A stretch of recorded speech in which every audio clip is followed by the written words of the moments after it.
alhamdulillah yal na yàlla jàpp ci suñu loxo ñun ñëpp yàlla def ñu di jaamam yam tànn jaamam yam gëdëm jaam yam toppul dara jaam yam yërmaandeem jiitu ci ñoom bugaram bi ak TikTok bi yëpp sëñ Cheikhouna maa ngi lay nuyu bu baax soxna Métu na nga def soxna Métu yow sa tur bi dafa xaw a sant Cissé de noo tudd dëgg comme ça ñu ne koy wax waaye Métu moom tam benn Cissé jum tuddee la Métu ci bopp.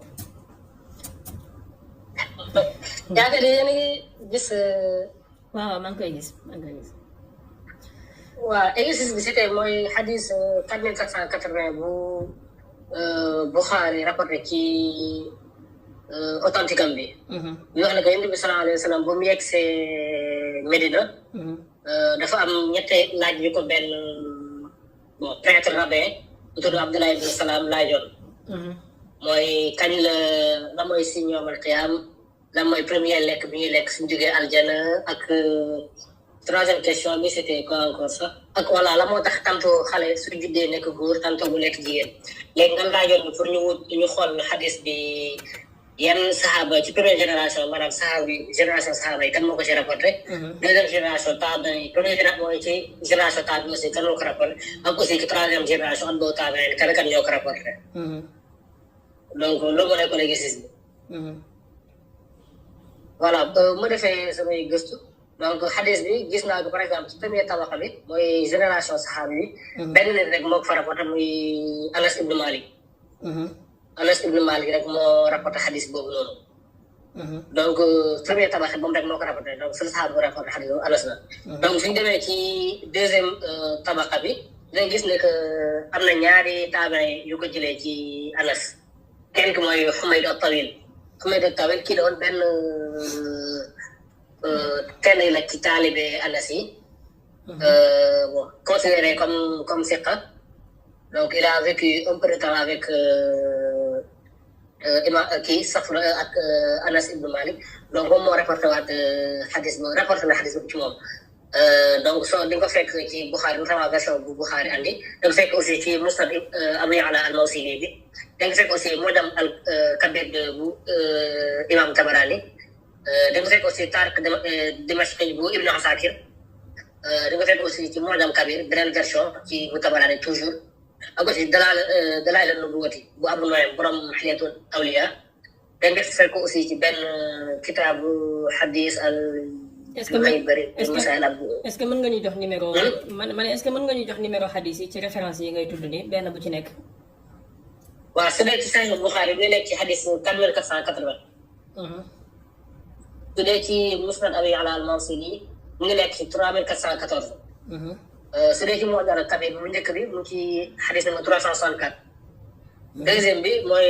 Tariq Dimashqi bu Ibn Asakir bon vu que du téere xadis donc juste lien bi la kii quoi. d'accord donc beneen bi mu ci Mu'jam Kabir aussi toujours après façon naan envoyé document ma nekk di lire nii. d'accord ak référence yi. donc deuxième bi mooy xadis waaw mooy ci Mu'jam Kabir ak xadis 18947 Dalaa'il an-Nubuwwati bu Abu Nu'aym xadis 247. ak kitaab xadis al-Juhaybari fi masaa'il bi Abdullah ibn Salaam bu imam al-Bayhaqi xadis 22 da nga fekk aussi ci Musnad Ahmad xadis 12970 da nga fekk aussi ci Sunan Kubra bu An-Nasaa'i ci xadis 89026 donc yii mooy référence yu mentionné yoonu Humayd at-Tawil jëlee ko ci Anas ibn Malik. di nga fekk aussi deuxième tabiin bu ko jëlee ci Anas ibn Malik mooy Saabit al-Bunaani je pense que mooy compagnon bu gën a siiw ci ñuy rapporté d'après Anas ibn Malik apparemment ci li nga wax il a vécu 40 ans ak Anas ibn Malik donc moom aussi boo sax di nga fekk aussi ci Musnad Abi Ya'la al-Mawsili bi même kii bi la même référence bi la soo xoolee pourquoi parce que en fait ci chaîne de transmission da ngay fekk bon loolu après naa ko exposé mais en tout cas feeñ na fi nii andi na ko fi deuxième bi mooy ci Mu'jam Kabir Tabari toujours même xadis bi Tariq Dimashqi toujours même xadis bu ñu waxoon ci Humayd at-Tawil quatrième bi Mu'jam Kabir aussi bu Tabari dafay ñëwaat foofu noonu cinquième bi mooy Dalaa'il an-Nubuwwati bu Abu Nu'aym en fait pourquoi nga fekk même référence en fait parce que pourquoi des fois da ngay fekk chaîne de transmission bi en fait xadis bi ñu la koy rapporté en fait soit ñu rapporté la ko d'après an Humayd at-Tawil wa Saabit al-Bunaani an Anas maanaam ku ko jëlee ci maanaam daan benn nit bu ko jëlee ci ñoom ñaari en même temps d'après Anas ibn Malik des fois nga jëlee ko ñu fekk ñu jëlee ko d'après kii an Humayd at-Tawil an Saabit an Anas te loolu soo liiree tarjama Humayd di nga koy fekk da nga la en fait moom certains ont dit que 5 hadith rek la déggee ci Anas. d'autres ont dit en vérité que 6 hadith la déggee. est-ce que wax ji dina xaw a mën a ralentir tuuti dafa xaw a bari tuuti. dëgg la kay. mu ne en fait pourquoi ngay fekk même référence yi en fait même hadith en fait parce que ci yenn hadith yi en fait chaîne de transmission en fait. tantôt yenn version yi da ngay fekk ñu rapporté ko d'après Humayd at-Tawil ak Saabit al-Bunaani d'après Anas c'est-à-dire man su dee par exemple dama ñëw jëlee hadith par exemple ci yow. jëlee ko ci Cheikh Mahi yéen ñaar yi jëlee ko ci même source bi donc su may rapporté dama naan d'après Cheikh Baye et Cheikh Mahi Cissé donc tantôt da ngay fekk version yu lay rapporté doon tantôt nga fekk non c'est plutôt d'après Cheikh Baye d'après Cheikh Mahi d'après la source donc des fois da ngay fekk ñoom ñaar ñu rapporté ndoo ko bon en tout cas yenn raw yi loolu la ñuy rapporté des fois nga fekk maanaam moom moo ko jëlee ci Saabit al-Bunaani Saabit jëlee ko ci Anas te mu ne loolu noonu soo liiree tarjama en fait di nga ko fekk ñu ko fay wax ne en fait am na ñoo xam ne dañ ne en vérité en fait Humayd at-Tawil en fait 4 hadith la déggee ci Anas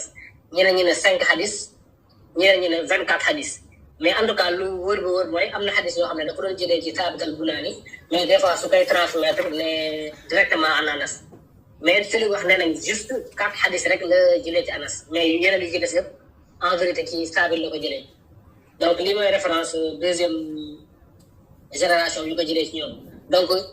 su ma récapitulé première génération bi Anas rek moo ko rapporté deuxième bi Humayd at-Tawil moo ko jëlee ci moom ak aussi kan Saabit al-Bunaani troisième tabaxa bi li nga fekk mooy version bu Buxaari rapporté foofu noonu ku ko jëlee ci Humayd at-Tawil mu ngi tudd Abdallah ibn Bakar boo ko Humayd at-Tawil dafa am ñaari sëriñ dafa am taalibe bu tudd Abdallah ibn Bakar am sëriñ bu tudd Abdallah ibn Bakar kii taalibe bi moo ko jëlee ci moom mooy Abdallah ibn Bakar boobu noonu la mooy hadith 4480 Bukhari rapporté da nga fekk aussi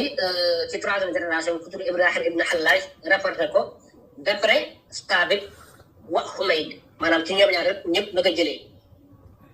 référence bi di ko fekk ci Musnad Abi Ya'la al-Mawsili bi hadith 3414 da nga fekkaat Hamad ibn Salama rapporté ko aussi Hamad ibn Salama ci ñoom ñaar ñëpp la ko jëlee Hamad ibn Salama mooy korog raawi bi doon waxtaane bu nga xam ne dafa am ixtilaaf ci mujj dundam moom jëlee na ko ci ñoom ñaar ñëpp jëlee na ko ci Saabit jëlee na ko ci Humayd donc référence yi di nga fekk ci Mu'jam Kabir at-Tabari di nga fekk Taarikh Dimashqi bu Ibn Asakir di nga fekk aussi ci Mu'jam Kabir at-Tabari di nga fekk aussi Dalaa'il an-Nubuwwa bu Abu Nu'aym donc ginnaaw loolu am na aussi quatrième ci troisième tabax bi quatrième raawi bu ko rapporté mooy Muhammad ibn Abdallah di nga fekk référence bi mooy ci téere bi traité affaire ay question ci affaire bu kii bind Imaam al-Bayhaqi ci hadith numéro 22 bi troisième bi mooy Ismaïl ibn Ulayya boobu noonu version bi di nga fekk ci Musnad Ahmad ci sixième personne bu ko rapporté ci troisième tabaxa bi di nga fekk ci Sunan al-Kubra mooy Mufaddal ibn Bishr jëlee ko ci Humayd at-Tawil donc en résumé nii la première génération benn saxaaba nga koy fekk deuxième génération bi deux taabari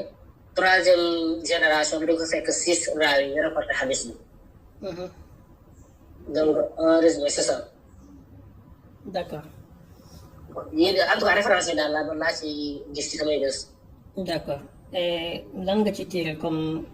comme enseignement yow ci d'après exercice bi nga def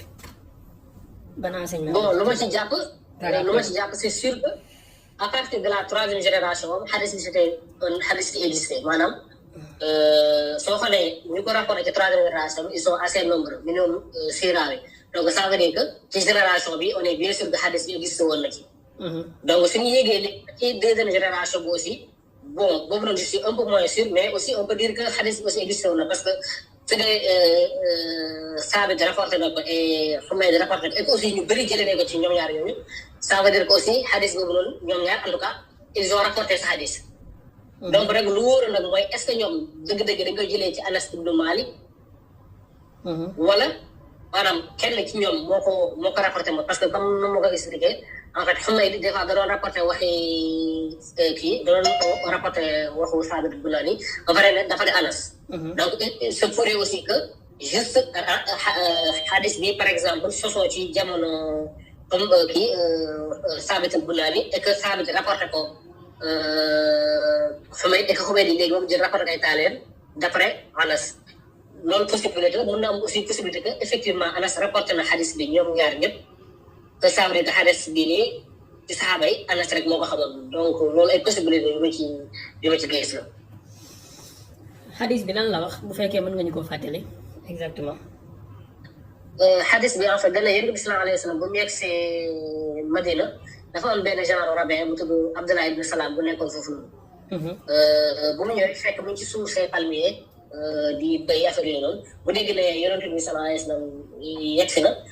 du coup mu ñëw ci Yonent bi sallallahu alayhi wa sallam di ko laaj ay question bu Yonent bi sallallahu alayhi wa sallam laajte na ko daa laaj ñetti question Yonent bi sallallahu alayhi wa sallam ne ko d'ailleurs sax sa ñetti question yi Jibril ñëw na léegi nii andil ma tontu bi Abdullah ibn Salam ne ko Jibril bi nga wax nii de moom mooy moom suñu ennemi la moom juif yi moom mooy suñu ennemi ci malaaka yi. Yonent bi sallallahu alayhi wa sallam restel ko ay boobu la di wax ci Jibril léegi ginnaaw loolu mu laaj Yonent bi sallallahu alayhi wa sallam ñetti laaj yi ne ko bu njëkk mooy lan mooy signe yomal qiyaam. signe de l'heure première question bi deuxième question mooy suñu liggéey aljana ban lekk la ñuy njëkk a lekk. troisième question mooy lu tax des fois jigéen ëmb mu nekk jur mu nekk góor. troisième des fois mu ëmb mu nekk jigéen. donc yow moo nekkoon ñetti Yonent bi sallallahu alayhi wa sallam ñetti question yi bu tontu ko. léegi yan tontu la ko ci jox ci benn bu ci nekk. ñaareel bi tamit bu njëkk bi mooy si. ñaareel bi tamit dafa mel ni fàtte nga ci laaju Abdullah ibn Salam balaa ma koy laaj dafa mel ni daf ko ne woon question yi ma lay laaj nag kenn du xam tontu bi ku dul un prophète. effectivement dana ko aussi question yi ma lay laaj nii kenn mënul xam tontu bi lu dul ku nekk yonent yàlla. du coup bu mu ko laajee ñetti question Yonent bi sallallahu alayhi wa sallam ne ko signe bi njëkk bi mooy benn safara boo xam ne day jógee penku jëm sow nga xam ne lépp ay rasé. donc le premier signe de deuxième question bi mooy suñu jógee aljana la ñuy njëkk a nekk mu ne ko suñu jógee aljana foie la ñuy njëkk a nekk foie baleine. foie baleine am na ñu ma gis ñoom commenté yoo sax ñu ne en fait foie baleine bu kii yoon bu won noonu kii la. yàlla Yunus am na ñu yokk loolu. troisième question bi mooy lu tax des fois jigéen di ëmb jur mu nekk góor des fois mu ëmb jur mu nekk jigéen Yonent bi sallallahu alayhi wa sallam dane ko en fait parce que ñun actuellement li dañ xam mooy solo bon affaire yi chromosome mais dina Yonent bi sallallahu alayhi wa sallam dane ko non su dee jigéen bi dafa njëkk a yëg bànneex góor et que ndox te génn donc foofu noonu doom si jugee day nekk jigéen su dee góor bi moo njëkk a yëg boppam et que bànneex maanaam ndoxu góor bi njëkk su juddoo day nekk góor donc loolu la tontu Yonent bi sallallahu alayhi wa sallam. d'accord jazakumullahu xayran am na leneen loo ci bëgg a yokk wala bu dee am na keneen ku ci bëgg a am lu muy yokk. non bon peut-être sama impression personnelle ci réponse yi parce que déjà moom bu muy posé Yonent bi sallallahu alayhi wa sallam question yi ça veut dire que xam na réponse parce que Yonent bi sallallahu alayhi wa sallam bu mu posé Yonent bi sallallahu alayhi wa sallam bu ko Yonent bi tontu il a été satisfait ça veut dire que moom il connaissait déjà la réponse. alors que question yi réponse yi en fait c'était censé être connu que par ñu nekk Yonent yàlla en fait. donc comment ça se fait que moom mu xam tontu bi or que tontu bi Yonent rek moo ko war a xam. deuxième chose aussi bon par exemple soo jëlee ci luy tax jigéen am ëmb doom bu góor bu doom jigéen on sait que amoo rapport ak par exemple le fait que jigéen bi am jouissance bu njëkk wala ku góor ki am jouissance en fait bon on sait que c'est pas ça en fait loolu mooy définir sexe loolu mooy définir sexe xale donc loolu laa ci amoon comme commentaire. d'accord balaa ngay jàll est-ce que di nga ñu mën a bu fekkee dina jàppandi ci yow référence yi nga xamante ne xadis bi ñëw na ko nombre de fois yi mu ñëw ci Bukhari parce que apparemment ñëwul benn yoon kese ñëw na ay quelques fois. bon par contre ci Bukhari benn référence rek laa fa génne. ah bon. benn bi rek laa si génne. d'accord je pense que man gisoon naa ko fa lu ëpp benn yoon. merci beaucoup merci bu fekkee am na keneen ku ci bëgg a yokk leneen allez-y balaa may kii. c'est bon merci beaucoup Seydi jazakumullahu xayran alors exercice la woon bu ma leen joxoon semaine passée c'est effectivement moo vérifié je pense am na aussi ñëwaat na ci xadis 3938 aussi. dëgg la am na fa beneen yoon parce que am na beneen réponse boo xamante ne nii dafa am leneen lu mu ci yokk lu bokkut ak li ñëw ci loolu alors. daa mel ne ñëw na fi ñetti yoon sax. après mën nga ko vérifier soo ko teewloo balaa cours bi di jeex nga demandé waat nga kii incha allah nga partage sa écran nga baaxle ñu ko. incha allah jërëjëf jazakumullahu xayran alors ce que je voulais à travers exercice bi mooy dama joxoon sama élèves yi exercice pour yéen ñiy déglu la te comprendre lañ ce qu'on était en train de faire dama leen joxoon exercice ci benn xadis boo xamante ne ça se trouve ci Sahihul Bukhari et je pense que dañoo toll ci àdduna boo xamante ne ni défendre l'islam ak jàngale l'islam bi anam bu leer mooy importance bi gën a capital bi jullit bi mën a am. alors xadis bi mooy comme ni ngeen ko déggee dañ ne yonentu bi mu ñëwee Médine dafa am benn juif bu ñëwoon ci moom bu tudd Abdullah ibnu Salam ne ko dafa am ay questions yu ma lay laaj. Abdullah ibnu Salam sans doute yéen a ngi koy dégg yéen a ngi dégg turam soit ci gàmmkat yi wala ci conférenciers yi chaque jour dañ koy tudd lu bare bari wala ñuy xutba ci minbar yeeg yooyu léeg-léeg sax Seydina Abdullah ibnu Salam lañ koy wax radiyallahu anhu ñu ne dafa ñëw laaj yonent bi ne ko dama am ñetti questions yu ma lay laaj yoo xamante ne kenn du xam réponse bi ku dul un prophète maanaam boo nekkul prophète il est impossible nga mën a xam réponse bi mu mel ni kon question piège la doon laaj yonent d'abord man gëw ma ne xadis bi wér na malgré que mu ngi ci Bukhari te ñëw na fa ay yoon mais je vais vous dire après pourquoi mu daal di laaj yonent bi ñetti question yi bi ci njëkk mooy ci benn version xadis bi daf ko ne lan moo waral doom di juddu di nekk góor wala muy juddu di nekk jigéen maanaam lan mooy déterminer sexe liir ci beneen version bi lan mooy tax doom di niru baayam wala muy niru yaayam lan mooy waral doom di niru yaayam wala muy niru baayam. deuxième question bi mooy ban lekk la ñuy njëkk a lekk ci aljana ñuy dugg aljana ban lekk la ñuy njëkk a lekk. ñetteelu question bi mooy lan mooy premier signe yu yawmal qiyaama sur la fin des temps lan mooy premier signe bi. j'espère que yéen a ngi concentré bu baax pour comprendre. c'est d'une importance extrême surtout ci jamono ji ñu nekk on a affaire avec des kémites on a affaire avec des coranistes yuy weddi hadis on a affaire avec des musulmans on a affaire avec des fanatiques ci wàllu hadis on a affaire avec des soufiyanke fanatiques qui ne connaissent absolument rien du tout ci wàllu hadis te ku wax ñu bëgg laa rey wala ñuy joxe fatwa ne nañ ko rey on a affaire avec tout et n'importe quoi donc s'il vous plaît concentrez-vous lii xeet la ci gàmm concentrez-vous s'il vous plaît. bi ma joxee sama élèves yi exercice bi ne leen nañ ma vérifier xadis bi kan moo ko riwaaya mbokk yi baal leen ma ngeen tëj seen micro yi s'il vous plaît ak voilà ma jox leen exercice ci xadis bi ne leen nañ ma wax kan moo ko riwaaya ak tamit catégorie bu nekk maanaam ci étage bu nekk xam ngeen xadis dafa am lu ñuy tuddee tabaqa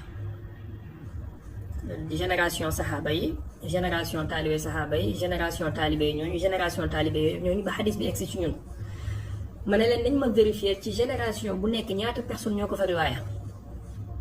loolu moo tax souvent ma di leen wax ne xadis bu nekk mën nañ koo topp chronologiquement ba xam fu mu cosaanoo xam ndax wér na wala wérul bu fekkee am nañ rigueur intellectuelle bi bu war ba pare itam am nañ connaissance bi war bu fekkee nit ki amul connaissance bi nag mooy waral mu gis benn xadis bu ñaaw ci benn téere ñëw rek boole xadis boobu ak borom téere bi ak yonent bi yëpp daal di saaga wala mu weddi ne yonent bi yàlla yónnewu ko par exemple mu gis benn xadis buy wane ne nee na yonent bi takk na xale bu am 6 ans wala yonent bi def na nanga mu boole borom téere beeg xadis beeg yonent beeg kañu ko riwaay xadis ñëpp daal di weddi dem gëm leneen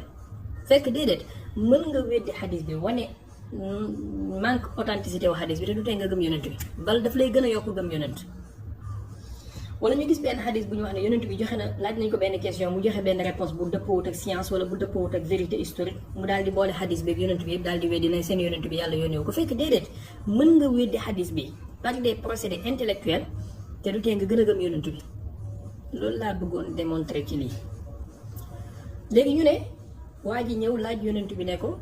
ñetti question yi ma lay laaj kenn du ko xam ku dul un prophète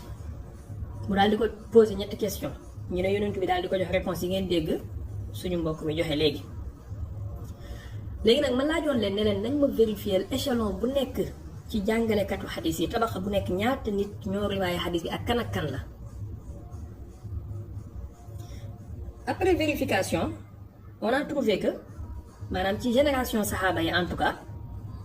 jusqu'à la preuve du contraire ci génération saxaaba yi kenn nit kese moo xam xadis bi est-ce que mës ngeen a bàyyi xel loolu maanaam xadis boo xamante ne ni dañ naan la xadis bu siiw la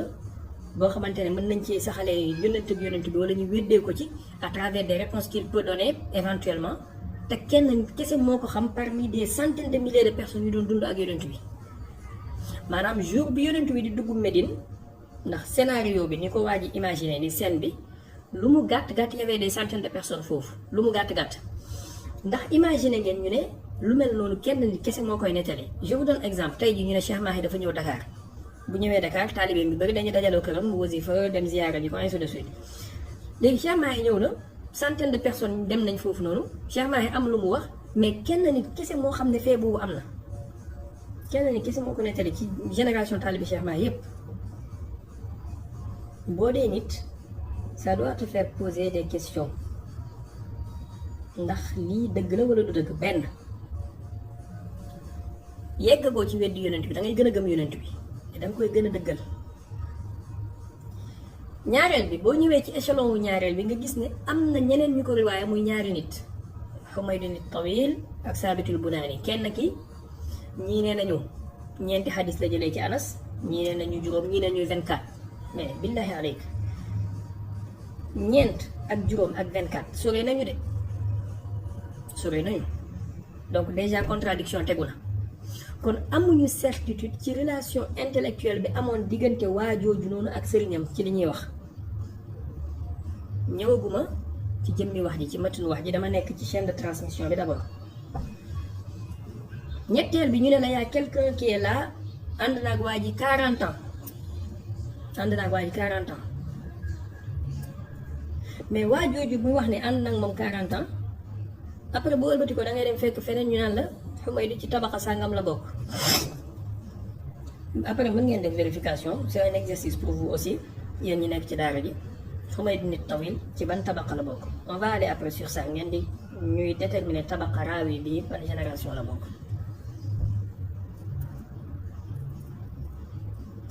di ngeen comprendre après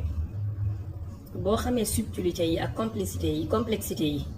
nu mu lay mayee hauteur de vue ak pondération ak modération ci xam-xam alors léegi question yi ñu laaj yonent bi kon c'est acté que ne kenn nit moo xam wax ji donc déjà ñun ça nous donne benn genre scepticisme ci wax ji que ne est-ce que wér na jugee ci yonent est-ce que fee boobu am na parce que question challenge bu mel nii te rabbin bii di Abdullah ibn Salam du wutoon un n'importe qui c'était un grand rabbin mu ngi mel ni tey jii ma ne la Cheikh Mahi dafa toog benn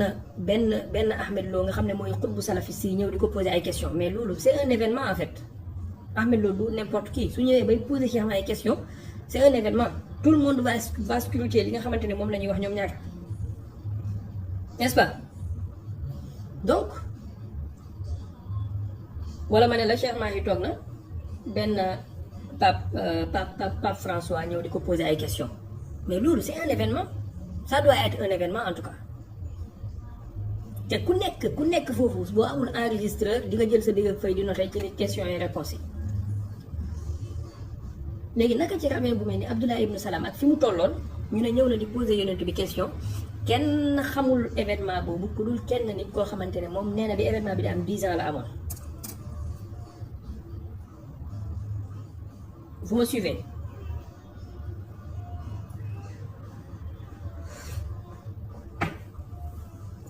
lan la laaj yonent bi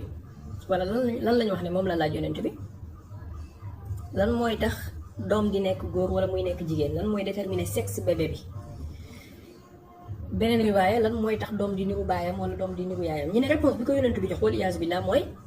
maanaam bu fekkee ne góor gi mooy njëkk a yegg maanaam bi muy jëflanteeg soxnaam bu dee moo njëkk a jot boppam doom ji moom lay niru bu dee jigéen ji moo njëkk a jot boppam doom ji moom lay niru maanaam lu mel nii ñi di ko bind tey ci suñu téere yi nga xamante ne jullit ñi dañ naan bii mooy téere bi gën a wér ginnaaw alxuraan di màggal téere boobu noonu science ak xam-xam bu wóor bu am certitude ñëw déterminer que ne loolu amul benn rapport ak doom bi sexe bi mu war a am góor lay doon wala jigéen waxuma la loolu sax alxuraan ci boppam yahabu liman yashaa'u zukuran wa yahabu liman yashaa'u inasa aw yuzawwijuhum zukraanan wa inasa wa yaj'alu man yashaa'u aqima alxuraan ci boppam li mu wax ne loolu mooy déterminer góor gi sexe bi nekk góor wala sexe bi nekk jigéen bokkut ak loolu. léegi tey jii bu ko benn yéeféer gisee koo xamante ne gëmul diine wala koo xamante ne jullit la mais dafa bëgg a weddi xadis yi ñu koy tuddee un coraniste wala un muslim mu gis xadis bu mel noonu mu ñëw mu ne la ni mais yéen seen yonent bii nii quand même mais il raconte du n'importe quoi ngeen baal ma ci kàddu bi parce que amul benn scientifique bu mën a gis yonentu wala nit kuy wax lii mu koy jàppee ne ab yonentu yàlla bu yàlla di wax ak la quand même te ne bu góor gi njëkkee éjaculé doom ji moom lay niru ngeen jégal ma ci kàddu gi bu jigéen ñi njëkkee jot boppam góor gi moom doom ji moom lay niru come on ça va pas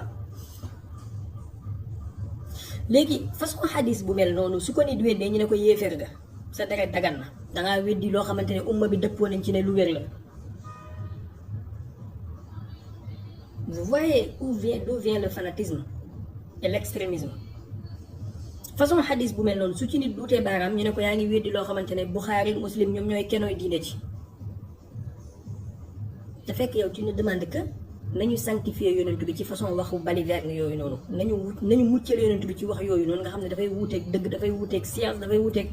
ba yow mi gëm yonent bi boo demee jàngi médecine di nga xam ne loolu du dëgg nooy def de deux choses l'une soit nga boole li la neex ak li la naqadi gëm ko muñ jàpp ne lii moom allahu alam bi muradihi bi zalik soit nga commencé douter ne le prophète là quand même mais pourquoi jàngaluñ ñu ne on peut mën nañu weddi xadis bi weddi ki bind xadis bi par exemple wala weddi ci riwaaya xadis bi continuer gëm yonent bi jàpp ne xadis bi wérul yonent bi waxu ko pourquoi. Et bien sûr mën na nekk parce que bu ñu defee vérification on voit que am na ay incohérences historiques yoo xamante ne ni fait boobu bu amoon mënta demee noonu du problème explication bu leen confondre du problème explication xadis bi c'est très explicite c'est pourquoi ma laaj ma demandé ko mu wax xadis bi ngeen dégg dem leen ngeen vérifier ko seen bopp balaa ma koy wax préparé naa ko bu baax a baax du problème explication voilà.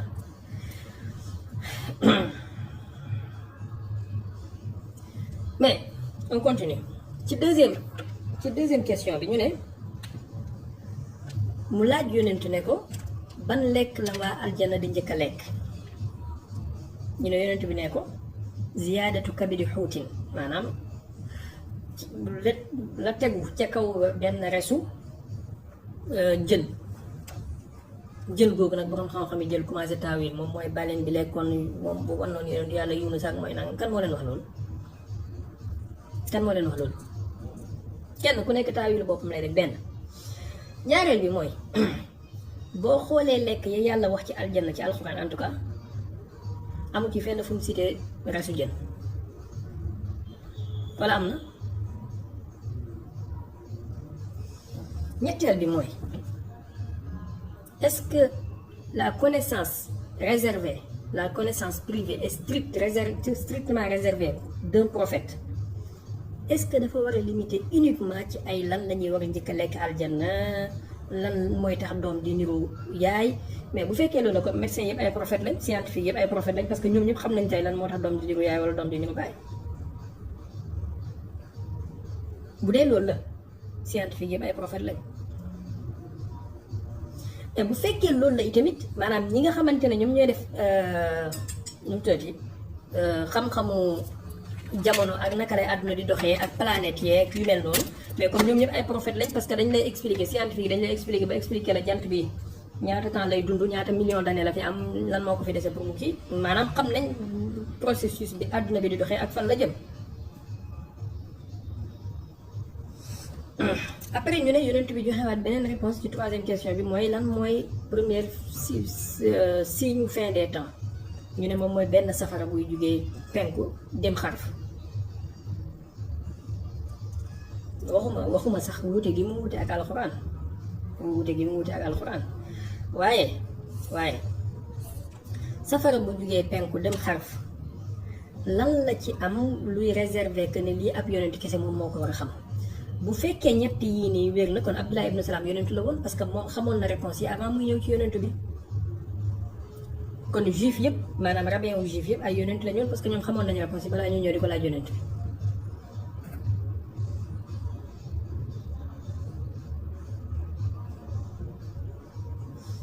lii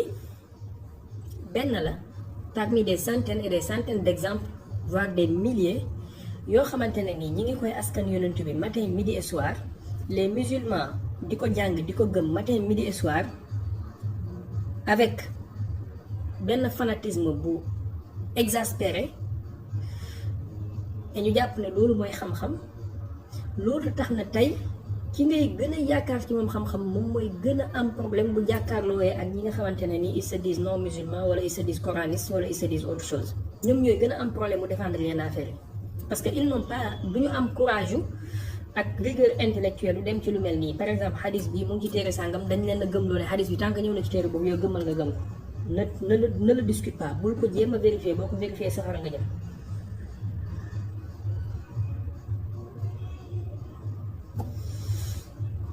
joxoon naa leen fi benn exercice xaw ma naa def ngeen ko yéen ñëpp laa wax dimbale leen ma bu fekkee defoo bu leen ko ngeen def ko ci riwaaya xadis bi ci premier tabaqa bi ki ko riwaaya dem leen ngeen vérifier ma mboolem téere yi ngeen xam ak mboolem site internet yi ngeen xam ak mboolem moteur de recherche yi ngeen xam ngeen xoolal ma ndax am na benn témoin oculaire bu wax ne kooku mës naa nekk liggéeykatu yonent bi benn jour bu amee ngeen indil ma référence ngir yàlla dimbale leen ma ci sëñ Galas sa max-max waaleykum salaam wa rahmatullah na nga def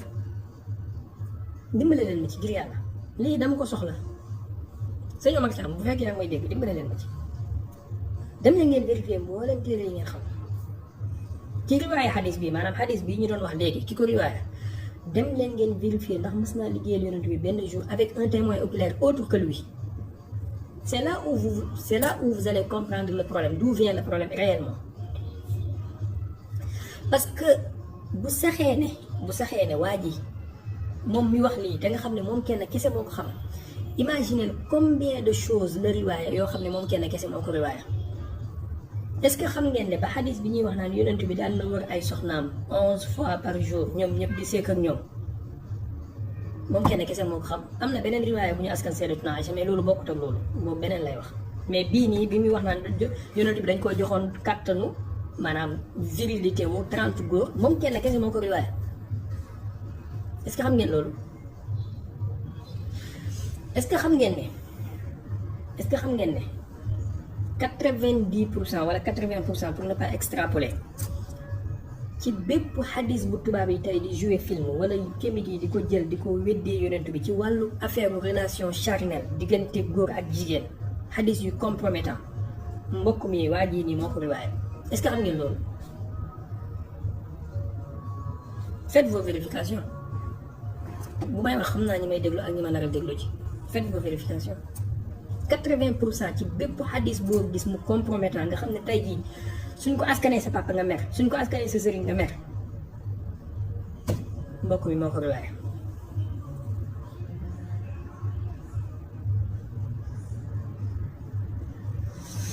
dangay boole leen a neex ak leen am na xadi rek di muñ soo ko waxee léegi tey benn galas mooy génn joxe fatwa ne diw sàngam deretam dagan na comme ni benn vidéo bi ma yónnee sànq benn waaye taxaw naan diw sàngam deretam dagan na nañ ko rey maanaam on fabrique machine de fabrication des terroristes la ñu am booy wax lii au lieu ñu tontu la ci xam-xam dañ lay saaga wala ñu rey la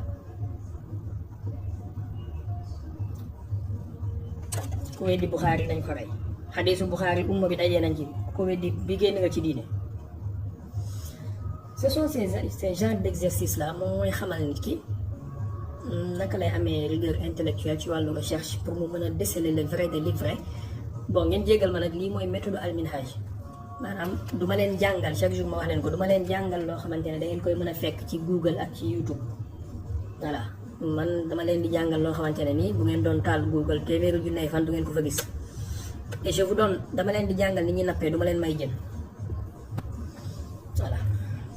sama élèves yi may jàngal nii ñëpp ki ngeen doon dégg muy wax ak ñeneen ñu mel ni moom ñëpp te nekk fii bi ñuy jàng si fii mosuñoo xam dara ci wàllu xadis donc nañu gën a góorgóorlu c'est pas impossible te xam-xam du nit kuy làkk arab kese ba ki jàng français wala ku jàng anglais wala ku jàng chinois mën na am capacité mën a xam xadisu yonent bi sallallahu alayhi wa sallam si la volonté y est mu amee volonté bi mën na ko xam. Merci pour l'exercice d'aujourd'hui, Seydi. Donc on continue. Je vais partager mon écran. Ñu commencer suñu cours tey. En tout cas, dégg ngeen ko, faites attention. Vous comprendrez alors que et maa ngi leen di jox benn signaux itam ngeen bàyyi ko xel bu baax ci seeni recherche. Généralement, pas tout le temps, mais généralement saay boo gisee xadis boo xamante ne nii seetlu leen bu baax li ma leen di wax. Pas tout le temps, mais généralement. Je répète bien, pas tout le temps, mais généralement. Balaa kenn dem na Cheikh Baye nee na foo gis la nuance est de taille. saay boo gisee xadis buy waxal yonent bi wala buy askan yonent bi wax joo xamante ne science daf koy weddi xam-xam daf koy weddi vérité historique da koy weddi nga xam ne nit kuy dund tey mën na cee jaaree weddi yonent bi ne du yonentu yàlla. Généralement di nga gis xadis bi ak contrôle am na rapport ak un juif. Comme ci hadis bi ni ñu la waxee ne Abdullah ibn Salam benn juif bu tuub la woon ñëw laaj yonent bi nangam généralement seetlu leen loolu li ma leen di wax nii jàngum ay année yu bari la mais seetlu leen ko bu baax saay boo gisee ñi askan yonent bi benn ngeen baal ma ci kàddu gi waxu dof boo xam ne xale bu ndaw sax waru koo gëm science daf koy weddi xam-xam da koy weddi vérité historique da koy weddi nga xam ne kuy dund tey bu ko gisee mën na ci jaaree weddi yonent généralement di nga gis ne contour wax ji de près ou de loin am na lien ak benn juif man je sais pourquoi je connais sincèrement mais duma ko wax en public xam naa li tax mais duma ko wax en public généralement nag xoolal ba ci xadisu mbëggalu bàmmeel cosaanu xadis bi da ngay dégg ñu ne la benn juif moom moo ñëwoon laaj Sayyidatuna Aïcha nangam Sayyidatuna Aïcha ne ko nangam mu ne ko nangam ba ci xadisu mbëggalu bàmmeel xadisu lapidation te noonu maanaam généralement saa boo gisee xadis yu mel noonu rek xoolal de près ou de loin di nga gis ne am na rapport ak un juif. Bayaan pourquoi da ngay ñëw bindu alminage ma jàngal la ko loolu duma ko jàngale en public mukk boobaa dafa yomb trop dañ ci def code généralement. C'est des signaux, mais faites vos recherches et payez attention. Soyez très attentifs bu ngeen di lire façon hadith yu mel noonu wala bu ngeen koy dégg ngeen xool da ngay dégg ñu naan la benn juif ñëw na yonent bi nee na ko nangam wala yonent bi wax na benn juif wala yonent bi daje na ak benn juif wala benn juif nangam na généralement di nga gis ne am na rapport ak un juif. boo comprendre loolu di nga xam lu tax yàlla doon ñu wax ne la tajidanna ashadda an-naasi adaawatan lillazina amanu al-yahud. Je ne suis pas là nag pour jeter l'anathème wala ut ay bouc émissaire. Mais pour vous dire usine de fabrique de hadith yi fu mu jugee voilà seetlu leen ko bu baax comme suñu hadith tey bi gis ngeen dañ ne la benn rabbin wu juif moom moo ñëwoon laaj yonent bi question yi nii nga xamante ne ni ku def 2 première année médecine sax dina xam ne lii du dëgg en plus jën bi wanoon yonentu yàlla Yunusa maanaam dañ koy dekkilaat pour mu ñëw ñu lekk ko ci aljana wala comment ça va se passer. Allahul mustaan te am na ñoo xamante sax boo leen dégg dañ naan la jën boobu noonu xam nga léeg-léeg nga dégg Soufiane maa su galas waa dëgg suñuy waaraati di ko wax naan la àdduna bi mu ngi tege ci kaw benn montagne ci kaw benn xawalan benn diggante béjjënu benn nag boobu noonu mu ngi taxaw ci kaw benn montagne boobu mu ngi taxaw ci kaw benn jën bi mu ngi taxaw ci kaw benn jaan xaw ma jaan bi mu ngi lëmas boppam ci arrache xaw ma lan maanaam voilà am na nuñ koy ràbbalante ñoom galas nii suñuy def seen sëyru wala seen waxtaanu xaal yooyu noonu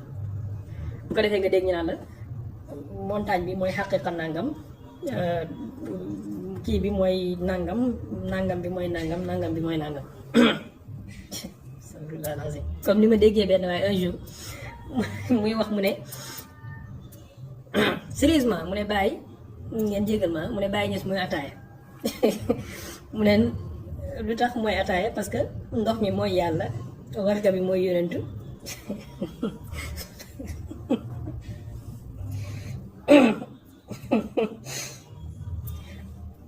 warga bi mooy yonent kurus gi suukar bi mooy Cheikh Tidiane donc ataay bi boobu waratee mooy bàyyi ma ne ko mais naanaa bi mooy kan bu boobaa ak pasti bi ak kan bi subhanallah vraiment caaxaan baaxul quoi caaxaan baaxul dangay léeg-léeg dangay bañ a rey mais dañ lay reetaan par force mais loolu boo ko waxee xanaa taalibe Donald Trump wala militant Donald Trump bi sax su ko neexee mu ne Donald Trump mooy ataaya nga ne ko lu pourquoi mu ne la parce que waaw Melania Trump moom mooy ndox mi kii bi doomam bi Baron Trump moom mooy warga bi diw sàngam moom mooy suuf man mii su ma amee doom su ma neexee ma ne sama sët mooy ataaya parce que man maay warga bi man maay ndox mi sama jabar mooy warga bi sama doom bi mooy suukar bi sët bi moom mooy ataaya bi come on il faut arrêter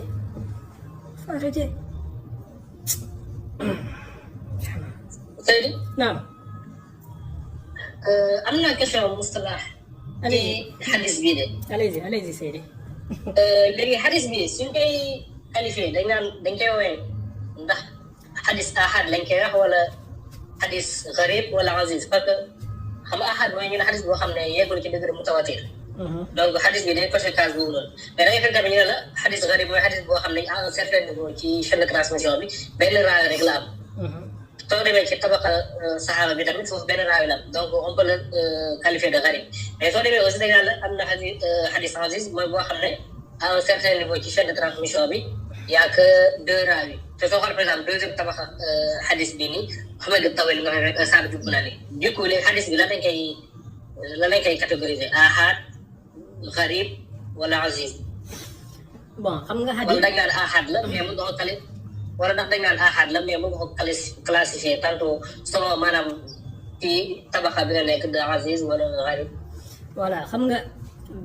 xadis ahad mooy bépp xadis bu yeggul ci tawaatur bépp xadis quelle que soit appellation bi ñu ko mën a jox ahad la mu ngi mel ni tey jii ma ne la xadis bi ci am mooy saxiix ak xasan ak daif léegi nga ne ma non am na lu ñu tuddee mu'dal am na lu ñu tuddee munqati ma ne la non loolu ci daif la bokk donc daif la mooy kër gi kon ahad tamit kër la léegi nag aziz garib mashhur yooyu noonu yëpp ci biir ahad lay dugg tant que yeggul ci mutawaatir rek ci këru ahad lay bokk léegi xadis bi ahad la ci jëmmi boppam ndax nekkul mutawaatir léegi nag ci biir ahad boobu noonu tabaqa bu njëkk bi infiraad la fa donc ahad la tabaqa ñaareel bi musanna la fa ci masaani yi lay dugg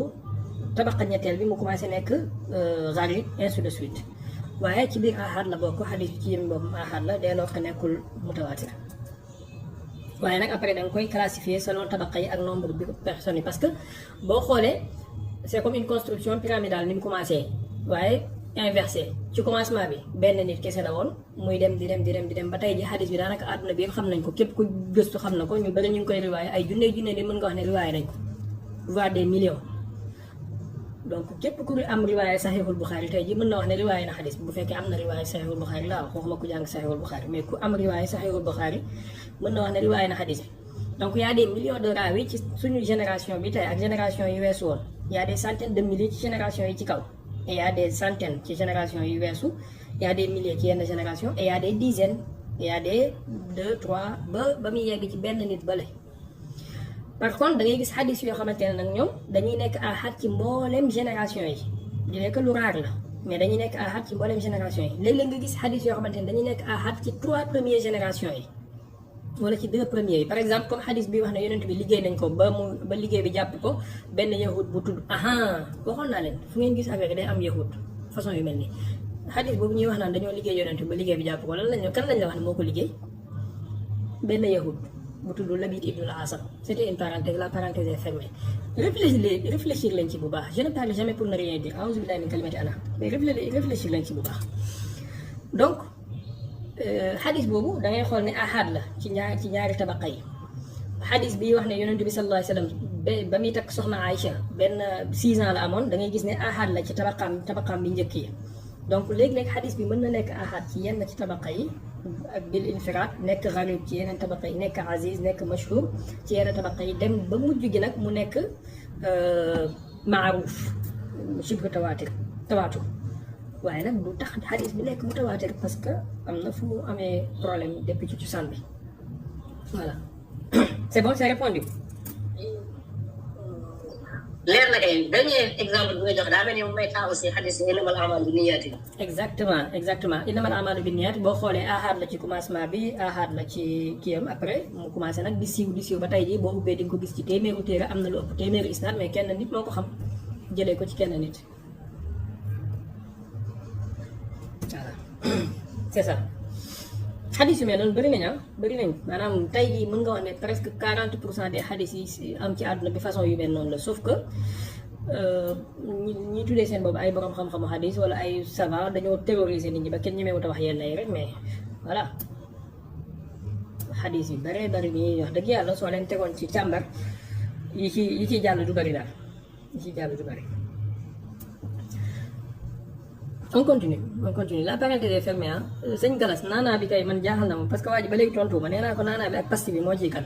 mais ak baraada bi ñu koy toggee sax baraada bi ak safara kii gaz bi koy togg wala fourneau bi ak këriñ bi ak garab gi defar këriñ bi maanaam matt bant yi ñu lakk ba mu nekk këriñ ak almet bi ñu taalee bant yi mooy kan yooyu noonu yëpp ak saako bi ñu dugaloon këriñ bi ñu koy indi come on am na yenn yoo xam ne nit ki da koy wax foog ne mu ngi wax xam-xam fekk sincèrement da nga koy yërëm en fait. te bu fekkee lii la ñuy tuddee xam maarifa wala nangam allahul mustaan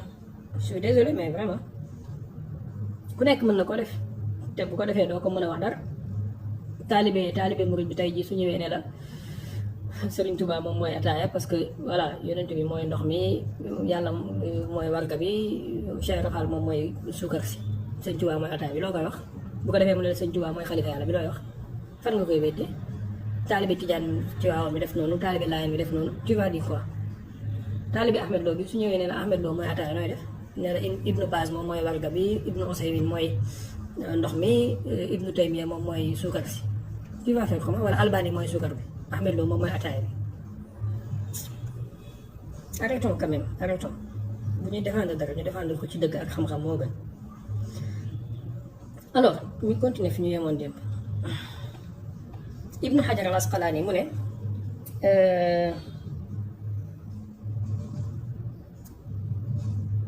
mais galas sérieux quoi mais xam ngeen ataaya dafay am xorompole léeg-léeg xorompole bi tamit doo tax ñu lijjanti kan la de xam naa man faaw ma am moo ci nekk daal man faaw ma woote xalifa yàlla jamono ji parce que gis naa dafa mel ni woote bi neex na de préparé leen nag ku nekk ci yéen dina am daraja ci dina am maqaama ci affaire bi su ma wootee Ibnu Hajar al Asqalaani wax na ci hadiyu saari auzu billahi mina shaytaani rajim wax na ci hadiyu saari ci Sahih Fathul Baari ku muqaddima Fathul Baari mu ne borom xam-xamu ahlu sunna yi wuute nañu ci nangu xadiisu nit koo xamante ne nii nitu bidaa la bu fekkee ne xamee nañ ko wattu fen ba pare itamit mu nekk ku siiw ci jikko yu rafet maanaam mucc na ci bépp jikko boo xamante ne nii dafay bokk ci xawaarimul muru'ati ak yu mel noonu ba pare mu nekk mawsuufan bi diyaanati wal ibaada mu nekk ku ñuy melalee am diine ak jaamu yàlla mu ne borom xam-xam yi wute nañ ci ay wax bi ci njëkk mooy am nañu wax ne yuqbalu mutlaqan kooku dañuy nangu xadisam mutlaqan am nañu wax ne yuraddu mutlaqan dañuy rejeté xadisam mutlaqan ñetteel bi am nañu wax ne dañuy teqantal maanaam bi tafsil bu fekkee ne dafay woote jëmee ci bidaawam bi kooku dañ koy delloo dañuy rejeté xadis bi bu fekkee nag nekkul kuy woote jëmee ci bidaam maanaam nekkul un propagandiste kooku on peut accepter son xadis mooy comme li ma leen doon wax démb ci fin wu cours bi maanaam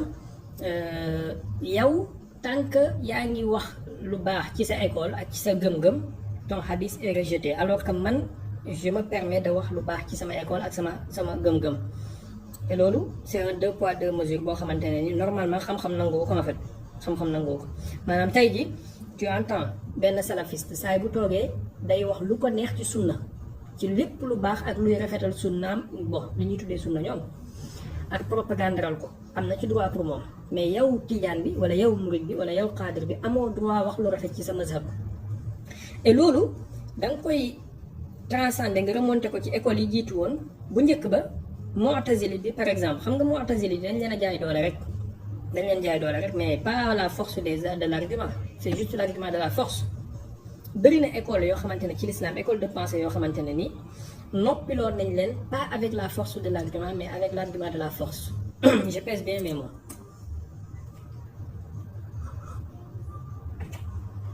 léegi jamono jooju noonu boo ko transcendé ci siècle yu njëkk ya Mu'tazili bi il n'avait pas le droit, on lui donnait pas le droit de dire du bien sur son école et son idéologie. xam nga ñoom Mu'tazili di dañuy sukkandiku lu bari ci xel ak ci rationalité léegi imaginel benn galas ab Mu'tazili da mu ñëw riwaayal la benn xadis buy wax ci ngëneelu xel automatiquement ils vont le rejeter prétextant que galas Mu'tazili la donc son xadis est rejeté parce que xadis bi dafay jàppale idéologie. Je vais vous donner encore un exercice pour après Gamou. Faites-moi des recherches. Est-ce que li ñuy tuddee kutubu sitta yéen ñi nekk ci Facebook bi ak yéen ñi nekk ci TikTok bi ak yéen ñi nekk ci daara ji yëpp laa ko jox li ñuy tuddee kutubu sitta Bukhari, Muslim, Tirmizi, Nasaa'i, Abu Dawud, Ibnu Maaja ndax am na benn chapitre bu ci nekk buy wax ci ngëneelu xel ak xalaat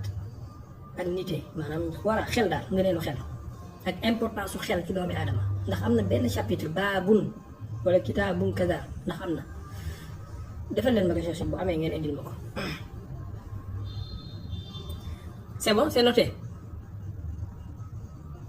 C'est noté ici. defal leen ma recherche ci lu ñuy tuddee kutubu sitta ndax am na benn chapitre bu ci wax ci ngëneelu xel ak importance su xel bu amee ngeen di wax ma ko commencé leen ko ci Bukhari, Muslim, Tirmizi, Nasaa'i, Abu Dawud, Ibnu Maaja xam naa duma leen laaj ngëneelu xel ci alxuraan parce que aay yi wax ci ngëneelu xel bari nañ lool waaye defal leen ma chapitre wutal leen ma ndax am na chapitre benn téere ci téere yi ma wax ni buy wax ci ngëneelu xel. Alors donc ma ne supposons que Galas nitu bidaa la Mu'tazili la boo xamante ne moom école am rationalité la mu riwaaye xadis buy wax ci wàllu ngëneelu xel automatiquement ces gens-là ils vont le rejeter prétextant que Galas c'est un Mu'tazili et xadis bu mu riwaaye dafay jàppale mazhabam donc on va rejeter ça. Mais de l'autre côté un Baye An boo xamante ne c'est un salafiste pur et dur boo xamante ne moom pour moom sikkim mooy ismullahil azam wala cëkkal tubay moom bu riwaayee xadis buy wax ci ngëneelu sikkim moom dañ koy bind maanaam foofu duñu xalaat ne ce Baye An là il est en train de faire une propagande pour son école wala pour son idéologie yéen a ngi gis 2 poids 2 mesures voilà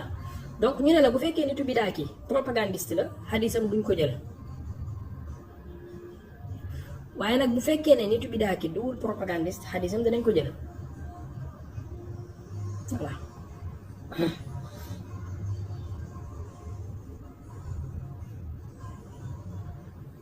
recherche leen peut-être même dans la semaine ñu def live peut-être lundi ou mardi ñu def live ngeen wax ma bu fekkee gis ngeen ko baab wala kitaab buy wax ci buntu xel wala ci ngëneelu xel.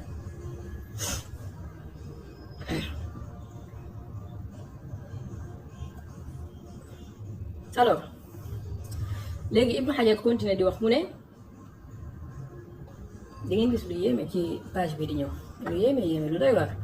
mu ne wasaarat ilayhi taifatu min al a'immati am na boroom xam-xam yu bari yoo xamante ne ñoom loolu mooy seen gisin maanaam wax ne nitu bidaa moom pour ñu jël xadisam il faut ñu différencier entre ndax c'est un propagandiste ou non. Si c'est un propagandiste ñu rejeté xadisam s'il ne l'est pas ñu accepté xadisam. Donc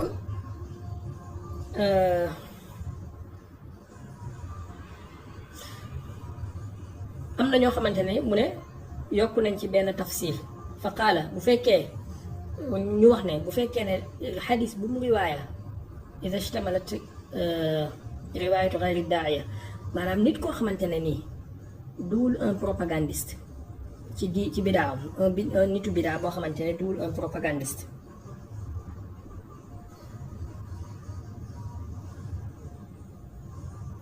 waaye riwaaye na xadis boo xamante ne ni dafay défendre ak di jàppale ak di appuyer bidaa gi mu nekk ak di ko rafetal ñu ne dans ce cas itam duñu ko jël xadis boobu duñu ko jël.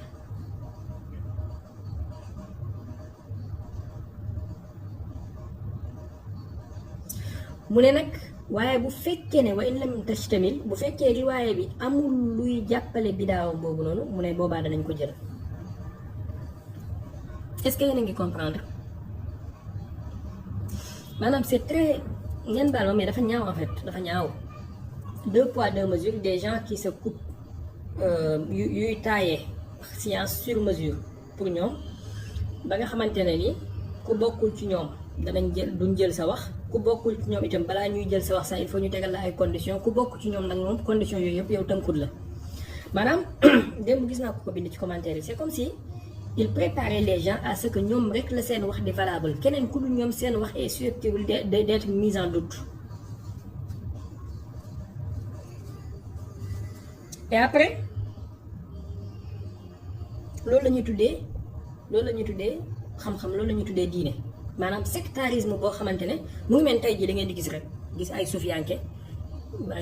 yoo xamante ne ni benn galas wadd mu ne la man ku nekkul taalibe sama sëriñ du ma jël sa wax loo wax c'est zéro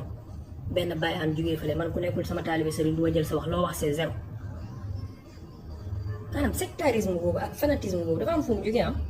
dafa am ñoo xamante ne ñoom dañoo commencé woon pour ñoom xadis yonentu sax pour ñu jël ko ci nit ki il faut nga mel nangam il faut nga waxee nangam boo waxee luy jàppale yow li nga nekk duñ la faale mais boo waxee luy jàppale li ma nekk man dinaa la faale maanaam tey ji ma ne la man tijaan laa yow murid bi soo waxee luy jàppale tarixa murid du ma la faale mais waxal luy jàppale tarixa tijaan ak lu koy góorlu fii ak lu koy gën a taaral ma doo laa gëm même bu fekkee yow ku dëggu nga je m'en fiche maanaam pour ma jël sa wax daal il faut mu dëppoog li ma bëgg.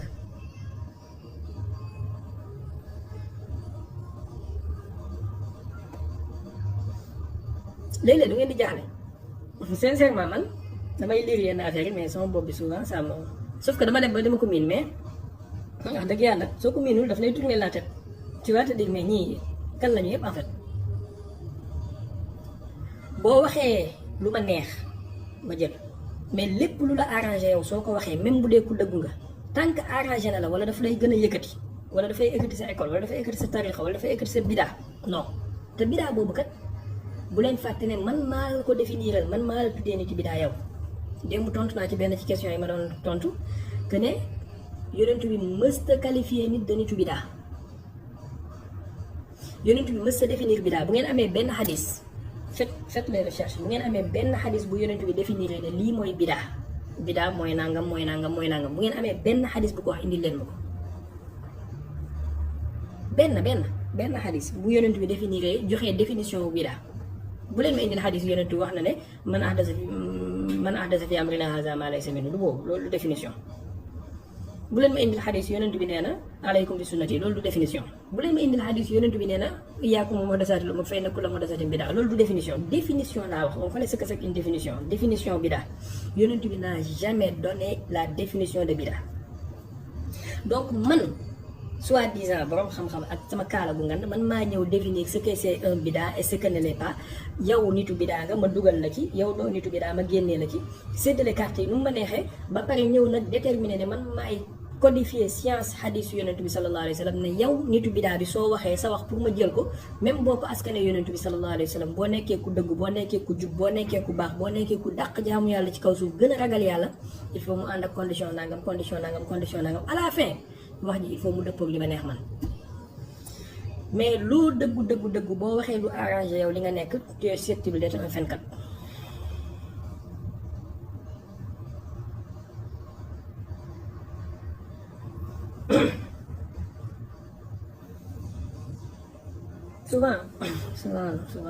souvent da nga naan allahul mustaan nga bàyyi mu jàll walla su ma déggee yenn nit ñi léeg-léeg seen bopp yi di yëngatu am na benn waay boo xamante ne xàmmeewul woon wataul xadis li muy tekki moom mooy ñëw ne daf ma doon défier ci xam-xamu xadis dama ko doon reetaan rek après mu dem ni dafay jàngale ji xadis xamul baatu wataul xadis li muy tekki man téere mustalahul xadis kese jàng naa ci lu ëpp 300 téere mustalah kese waxuma la xadis ci boppam mais téere mustalah yi saalisan ñetteel bi mu ne radduha ida kanat ma yushidu bihi bidaatahu mu ne borom xam-xam yi d'accord nañu ne dañuy rejeter xadisu nitu bidaa bu fekkee xadis bi luy jàppale bidaawam la gis ngeen de bu fekkee xadis bi luy jàppale bidaawam la dañuy rejeter xadis bi maanaam xoolatul ndax nit ku jub la ndax li mu wax dëgg la ndax li mu wax amaana yonent bi wax na ko mais yonent bi yow nekk lu la fi woon yow kenn kese ni mu la fi nekkalee noonu la fi nekkalee woon nitu bidaa bi noonu la fi nekkalee woon ki ngay tuddee yéefeer noonu la fi nekkalee woon ki ngay tuddee whatever yonent bi pour ñëpp la du pour yow kese donc ni mu susceptible mu wax lu la arrangé yow noonu la susceptible mu wax lu arrangé keneen est-ce que vous comprenez yonent bi ni mu susceptible ni mu possible mu wax lu ma arrangé man noonu la possible mu wax lu arrangé keneen mais pourquoi automatiquement man su waxee lu ma arrangé dëgg la mais su waxee lu arrangé keneen du dëgg pourquoi xoromu nañ trop galas sa mbokk yi daal raabian ñeenteel bi mooy al ixtilaafu fi qabuli riwaayati rawaafid wa radduha maanaam wala wa raddiha wuute nañu ci ndax dañoo war a jël xadiisu rawaafid yi ñan ñooy rawaafid yi bu fekkee xam ngeen définition bi dimbale leen ma ci yéen ñi nekk ci daara ji allez-y Seydou yaa ngi fi.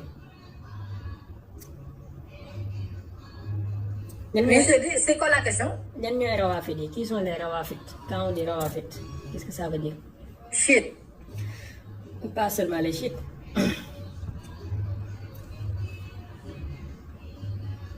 Bon ci biir chiites yi lañ nekk mais ils sont am na lu leen wutale ak le mot chiite de façon générale en fait.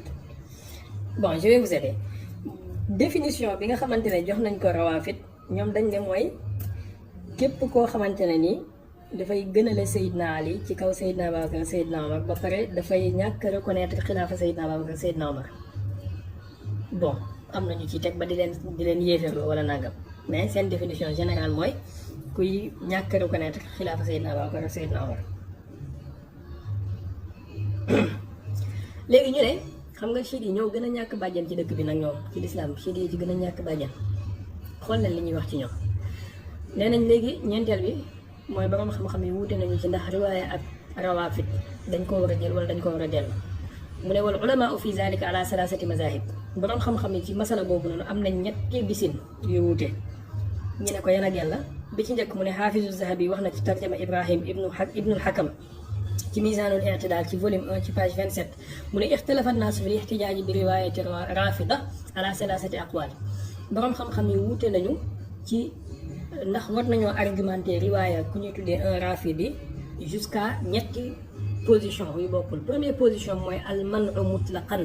mooy ne am na benn catégorie de borom xam-xam yu wax ne nit ki dès lors que tu es un rafidi du ñu jël sa xadis mutlaqan dañ koy rejeter catégoriquement. Vous voyez maintenant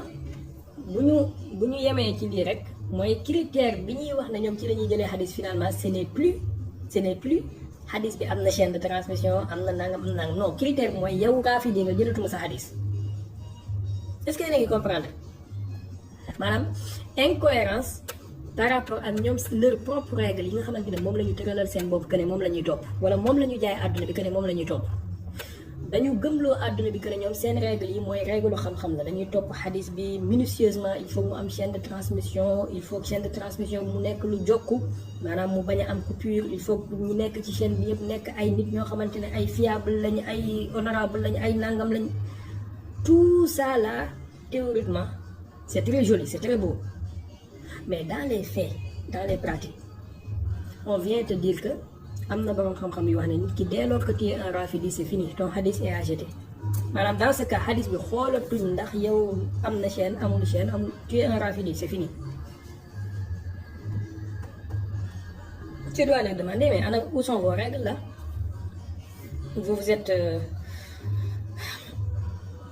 bëgguma wax moobu naqadi mais dañ koy ñandee ko wala dañ koy fompee seen daal yi finalement. seen règle yi rafet yooyu noonu ñuy indi ñëpp bu ñuy bëgg a théoriser nit ñi di wax bay jooy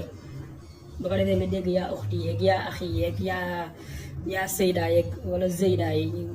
les néo musulmans laa nekk di jooy sunna di kii mais dans les faits les règles ils n'ont que faire avec ces règles là que faire sincèrement boo leen xamul rek lañ lay impressionné yàlla xam na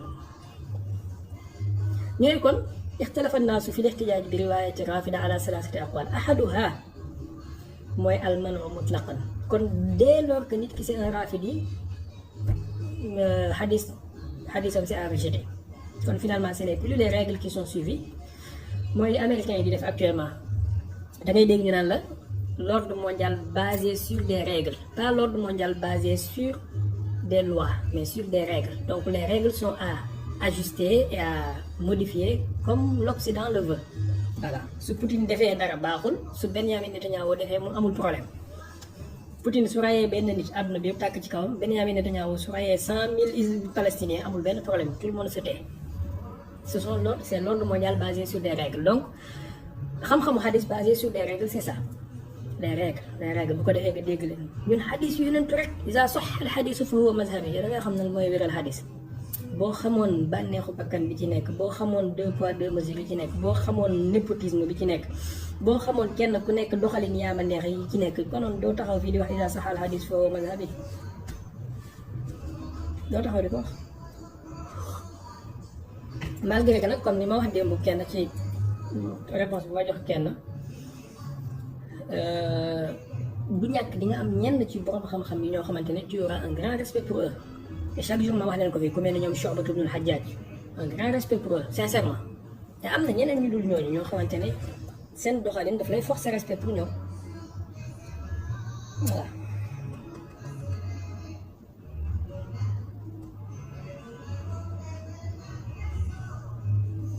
Alors on continue. ñaareel bi mooy loolu mooy première catégorie de borom xam-xam li ñuy wax ci riwaayatu nitu raafi bi. ñaareeli catégorie bi li ñuy wax mooy ak tarxiis mutlaqan illa fi man yakzibu wa yada'u. maanaam ñaareeli catégorie bi nee nañ ñoom mën nañoo oyofal, mën nañoo tolérant ak riwaaye nit koo xamante ne rafidi la de façon générale, sauf ci koo xamante ne c'est un menteur buy inventé hadis. kooku moom duñu tolérant ak moom. Bon ñii ils sont un peu modérés quand même, mais ñii wuutewuñu ak sax dans ce cas rafidi bi wuutewul ak un sunnite, wuutewul ak un mu'tazilite, wuutewul ak un tubaab, wuutewul ak un nangam. Dès lors que nit ki c'est un fenkat, on est d'accord que buñ jël waxam, mais il faut que la règle soit appliquée à tout le monde et sur tout le monde. Mais li lay yéem mooy quand tu viens tu trouves un Ismaïl ibn Abi Uways mu ne la moom fenkat la woon daan na inventé leen du hadis, tu trouves son nom dans Bukhari.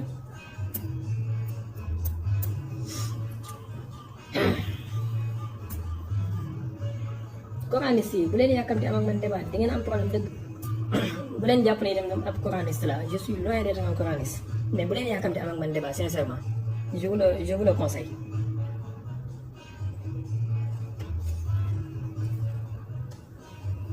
Alors saalisan ñetteel bi wala as-saalis ñetteeli wax ji mooy at tafsilu fa tuqbalu riwayatu rafidi as-saduq al-aarif bima yuhaddisu wa turaddu riwayatu rafidi ad-daa'iya walaw kaana saduqan. ñetteeli catégorie borom xam-xam ñu ne ñoom dañoo wax ne dañuy teqantal, mooy dañuy jël riwaaya ab rafidi boo xamante ne ni ku dëggu la, koo xamante ne il sait de quoi il parle. ñetteel beneen bi dañuy rejeter riwaaya rafidi boo xamante ne nii un propagandiste la, même bu fekkee ku dëggu la. c'est là où se trouve le problème, même bu fekkee ku dëggu la bi. xam ngeen lu tax li tax mooy boo ne damay accepter riwaaya rafidi boo xam ne ku dëggu la, ku xam li muy wax la, loolu kenn amu ci problème. ci principe bi c'est très bien, c'est très joli. mais boo ne damay rejeter riwaaya rafidi boo xam ne c'est un propagandiste, donte bu dee ku dëggu la, mooy ne pour yow duwul ni dëggu gee la ñor, mais ñàkk nekk propagandiste bi moo la ñor finalement. est-ce que vous comprenez? pour yow duwul ne dëggu waa ji moo la ñor, ndax bu doon dëggu waa ji moo la ñor kese kon soxlawul nga naan walaw kaana saduqan, parce que dès lors que mu nekk ku dëggu mooy ne même si c'est un propagandiste, il va s'efforcer de dire la vérité même dans la propagande. donc pour yow dëggu gi ñorul la de, danga ko wax noonu rek pour bluffer les gens, mais yow bu mu propagande ren mazhabam moom moo la ñor. comprendre nga? voilà fii c'est là où le bas blesse. boo ñëwee nga gis ñi lay bëlëfe nag naan la waaw borom xam-xam yu mag yi ñoom ku dëggu dañuy jël sa wax wallahi ahlu sunna nga dégg benn Omar Sall taxaw ci commune bari ahlu sunna di dañoo dëggu dañoo dëggu ñoom dëggu rek lañuy xool dëggu yàlla gi fu mu nekk loolu lañu xaram boo nooyee xel dañ lay nax sincèrement mooy li Ibrahima Makari waxoon waa ji ne ko a'uuzu billaahi mina shaytaani rajiim te Mawlana Chérif ne ko xam-xam mooy musal ci mu nekk salafiste wala wahabiste voilà maanaam donc je résume Zahabi mu ne boroom xam-xam yi wuute nañu ci accepter riwaaya ab Rafidi ci ñetti wuute premier wuute bi mooy am nañu wax ne dañuy rejeter riwaaya ab Rafidi catégoriquement ñaareelu catégorie boroom xam-xam yi nee nañu ñoom dañuy tolérant sauf ci koo xamante ne ni ab fenkat la buy inventé xadis ñetteelu catégorie bi ñoom nee nañu ñoom duñu rejeter duñu tolérance mais dañuy seetantal il différencie entre un rafidi boo xamante ne ni ku dëggu la ku xam li muy wax la ak un rafidi boo xamante ne ni propagandiste la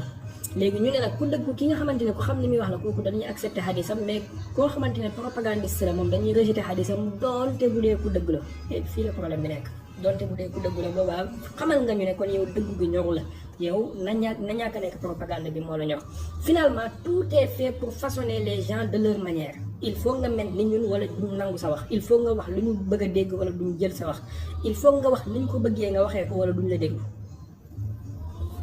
maanaam dictature de la pensée unique pure et dure de façon institutionnalisée moo nekk lii voilà bu ngeen bëggee gis taqdisul ashxaas dëgg pas comme li xalifa salafiste yi Sénégal bind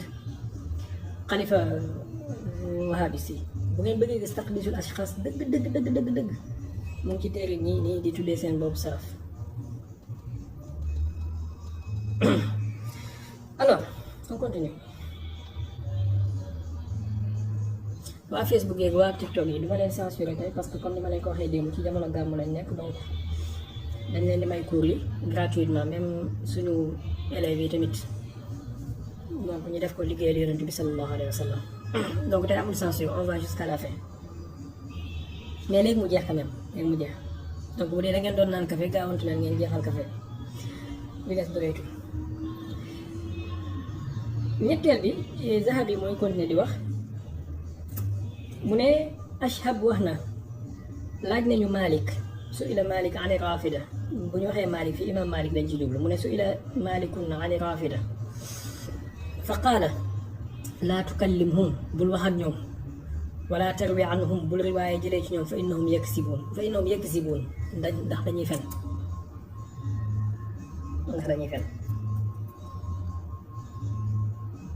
maanaam imaginer ku mel ni imam Malik ñu ne laaj nañ ko ci aw nit automatiquement parce que am na tur bu ñu leen qualifié il se permet de les taxer de menteurs et d'interdire à ce que ñu déglu leen wala ñu wax ak ñoom mu ngi mel ni tey jii nga ñëwoon rek ne ma loo xam ci salafiste yi ma ne la bu leen déglu duñu ay waxkati dëgg mais c'est pas forcé que salafiste yi nekk ay waxkati lu dul dëgg salafiste yi lan nga ci am ko dëggu maanaam généralisation boobu ñuy def nga gis benn salafiste buy wax ci Baye Fall yi lay jël mbaal lañ ci benn kii mais bokkul buy wax ci murid yi lay jël mbaal lañ ci benn kii buy wax ci tijaan yi lay jël mbaal lañ ci benn kii mais bokkuñu fii wa fii lii yàlla wax ci alxuraan lay suu sawa an boobu noonu lay suu sawa an donc rafida yi tamit lay suu sawa an mën nga am rafidi buy wax lu dul dëgg mais mën nga am rafidi boo xamante ne moo gën a dëggu ahlu sunna yi maanaam dëggu ajuwul ci nit ki nan la tuddee boppam wala ci groupe bu mu nekk c'est un caractère bu yàlla di def ci nit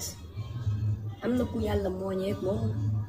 du wax lu dul dëgg ak fu mu mënti bokk même si c'est un juif du wax lu dul dëgg voilà mais am na koo xamante ne mooy jiite jàkka ji te moo daa ko wax lu dul dëgg boo moytuwul sax jumaa Màkka bi lay jullee ça n'a aucun rapport ak tout nit sincèrement donc yu mel nii tamit ngeen ci def ndànk léeg-léeg ñu ne la boroom xam-xam diw wax na nangam ça doit pas nous permettre de qualifier groupe de personnes yëpp jël leen bu dugal leen ci benn mbaal non il faut ñuy différencier il faut ñuy différencier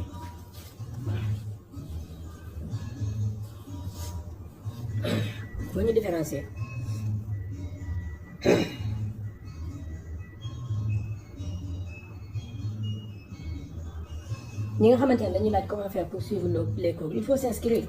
sëñ Cheikhouna bindoon na numéro bi sànq da ngeen di inscrire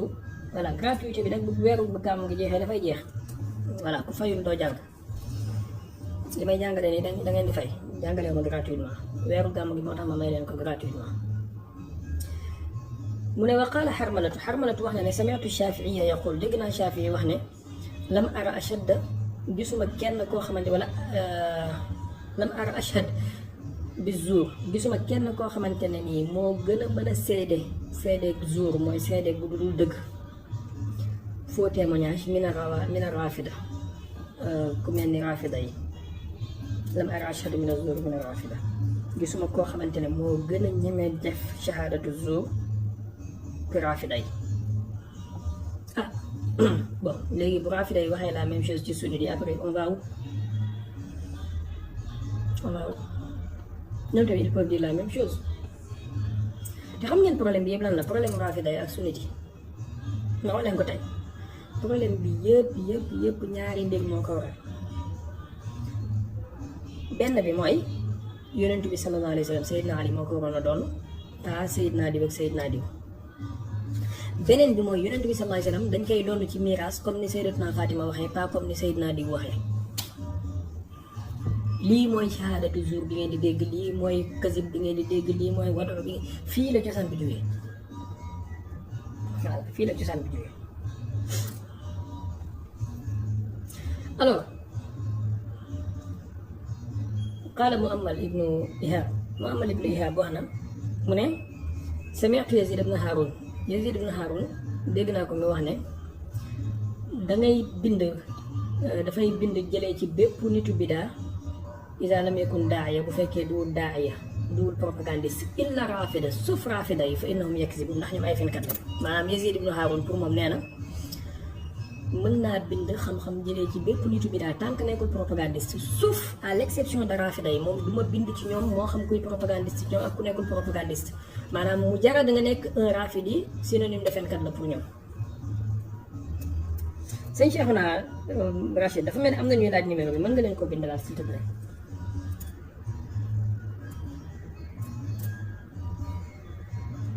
sama tooma dafa doon jàngale gratuitement waaw mais bon sëñ am bàyyi ama sàmb sama tooma dafa amoon ay taalibe yu ko doon bayal ci ay toolam di ko indil ay addiya et tout man jamono dafa changé dama am ay charge yu ma war damay fay fi ma dëkk damay fay connexion damay fay courant damay fay ndox sama tooma daanul fay yooyu noonu yëpp dafa am ay taalibe yu ko gàdduloon man su ngeen ma gàddulee loolu gàddul ma sama dépense quotidienne gàddul ma li may sol gàddul ma li may fay courant gàddul ma fi may dëkk sama location bu ngeen ma ko gàddulee rek ma jàngale gratuitement wallahi amul benn problème bu ngeen ma gàddulee yii ma wax nii amul benn problème ma jàngale gratuitement sama tooma moom dafa amoon nit ñoo xamante ne bu sëqatee sax ñu daw fajal ko soxla man nag lépp lu ma kii sama ñàkk bopp la te bëgguma tàllal loxo kenn bëgguma taxaw ci buntu kër kenn di ko ñaanaatu wax dëgg yàlla dana ma bëgg a garder sama dignité te am naa yaakaar ne bëggu leen ma nekk benn genre samba alaar buy wala samba mbayaan buy taxaw di wax politiciens yeeg nitu àdduna yi lu leen neex pour ñu jox ma dara su ngeen bëggee ma continuer garder sama dignité il faut ngeen fay ma jàngal leen voilà la gratuité là dëgg dafay xaw a doy waar bis bu ma nekkoon sëriñ nag boo xamante ne da ngeen may jox addiyee comme ni ngeen koy joxee seen sëriñ yi seen enveloppe yi 10 yooyu noonu ngeen di jox seen sëriñ yi gàmmu gaa ngi nii di ñëw kenn ci yéen xalaatul def benn enveloppe indil ma waaye kenn ku nekk ci yéen def na enveloppe yóbbul sëriñam voilà te sëriñ bi moom mu ngi toog xëy na mosoo kaa gis un an nga benn yoon nga gis ci at mi man chaque jour ma toog semaine bu nekk ma toog jàngal la xalaatoo jox ma benn enveloppe bis bu ngeen ma defee noonu rek ma jàngal leen gratuitement voilà non c'est bien mais il faut léeg-léeg ñuy fàttaliwante dafa am sëriñ boo xamante ne sëriñ Baye Amad Samb la tudd saa bu xëyee mu ngi tëdd soxnaa bi li ñuy sol bu tabaski jotee wala bu gàmmu jotee wala bu korite jotee taalibe yi ñoo koy lijjanti bu weeru ko jotee taalibe yi ñooy indi suukaru koor weeru gàmmu jotee taalibe yi ñooy indi nagu gàmm oto bi taalibe yi ñooy jënd oto yi indi ko ñoom ñooy joxe bon d'essence yi ñoom ñooy fay courant ñoom ñooy fay ndox ci këram ñoom ñooy def lépp sëriñ boobu su ko neexee mu def lépp gratuit bu waree tukki sax taalibe ñooy dagg bi avion yi. mu am benn jàmm bu xeebu nag bu tudd Cheikh Baye boo xamante ne moom ba muy jàng dafa sonn moo daan jëndal boppam téere moo daan daggal boppam billet avion di dem di jàngi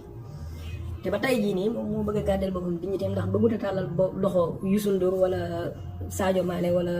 Diomaye Faye kooku nag bu ngeen bëggee mu jàngale gratuitement te bu weer dee kenn ci yéen du ko laaj sëñ bi ah noo fayee sa appartement wala noo booy tukki noonu ngay tukkee ndax dangaa am oto wala ban oto nga bëgg a changé wala sa téléphone bi génn bees nii ban nga bëgg ndax iPhone nga bëgg wala Xiaomi nga bëgg wala ban wala Samsung kenn du ma laaj loolu ci yéen sama connexion bi kenn laaju ko ban façon connexion la ak naka laa koy fay ba pare ngeen toog naan naa jàngale gratuit calmez-vous calmez-vous on se calme voilà dugal leen loxo bi ci poche bi rek voilà incha allah yàlla baax na Seydina Omar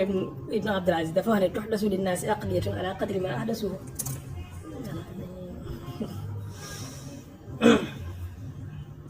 ala yataal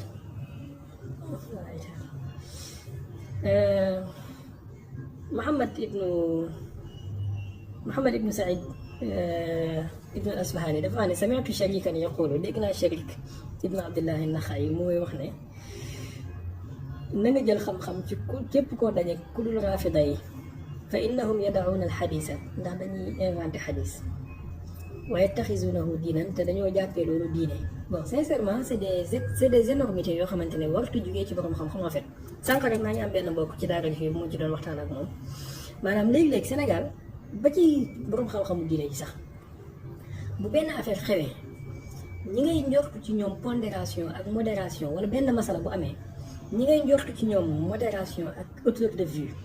ci waxin ci fatwa ñoom ñooy gën a wax ay débilité ngeen baal ma ci kàddu mais ñoom ñooy gën a wax ay débilité am na benn masala bu fi xewal fan yële ci ginnaaw benn waay boo xamante ne bokk na ci ñi tuddee borom xam-xam yi gën a mag ci Sénégal parce que c'est un soi-disant docteur mais taxaw di wax ay wax yu benn bassesse boo xamante ne nii sincèrement j'étais choqué ci nit ku mel noonu ak xiima bi mu am ci xam-xam di waxee noonu tey jii rek gis naa ko benn waay boo xamante ne c'est un docteur soi-disant di wax ci benn affaire boo xamante ne nii moom ñi ngi doon xaar ci moom mu calmer wax avec modération ak hauteur de vue ak sagesse mais donc ci yu mel nii tamit masala yu mel nii da ngay gis ñu mel ni ñoom Sharik ibnu Abdillahi Naxaay nga xam ne qaadi la woon Sharik unil qaadi sax lañ koy wax ñoom lañ doon xaar ci ñoom ñu am hauteur am modération am pondération mais ñoom ñooy gën a xambu xal bi ka ñooy gën a yokk xar mi karaw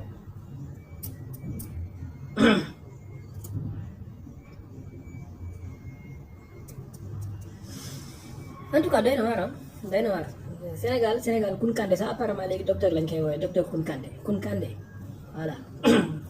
Kounkandé am naa sama benn xarit moom sëñ Cheikh Ndiaye moom Kounkandé da koy faj quoi moom nee na Sénégal soo amuloon Kounkandé dafay toxu donc voilà allahul mustaan ñëpp ay docteur lañ docteur Kounkandé dox na docteur Métou docteur Cheikhouna Rachid docteur Baye Anne docteur Amad Samb Baye Amad Samb maanaam Sénégal léegi lakkal ñaari baatu arab nga tari ñaari aay ñu tuddee la docteur ci diine wala oustaz lakkal ñaari baatu France ñu tuddee la docteur wala professeur maanaam réew mu mel nii après ñu ne du ñu am ñoom Ouzin Barigo ak ñoom Kounkandé fan lu tax yàlla duñu ko jox il faut mu jox ñu ko te soo moytuwul Kounkandé moo fi nar a nekk président Sénégal coow li jeex on est dans un pays catastrophique buy doxee waxuma la bopp waxuma la tànk mais ay mbagg lay doxee réew mi li xew kenn mënu ko wax maanaam des valises nucléaires yoo xamante ne nii saa yi bis bu explosé fii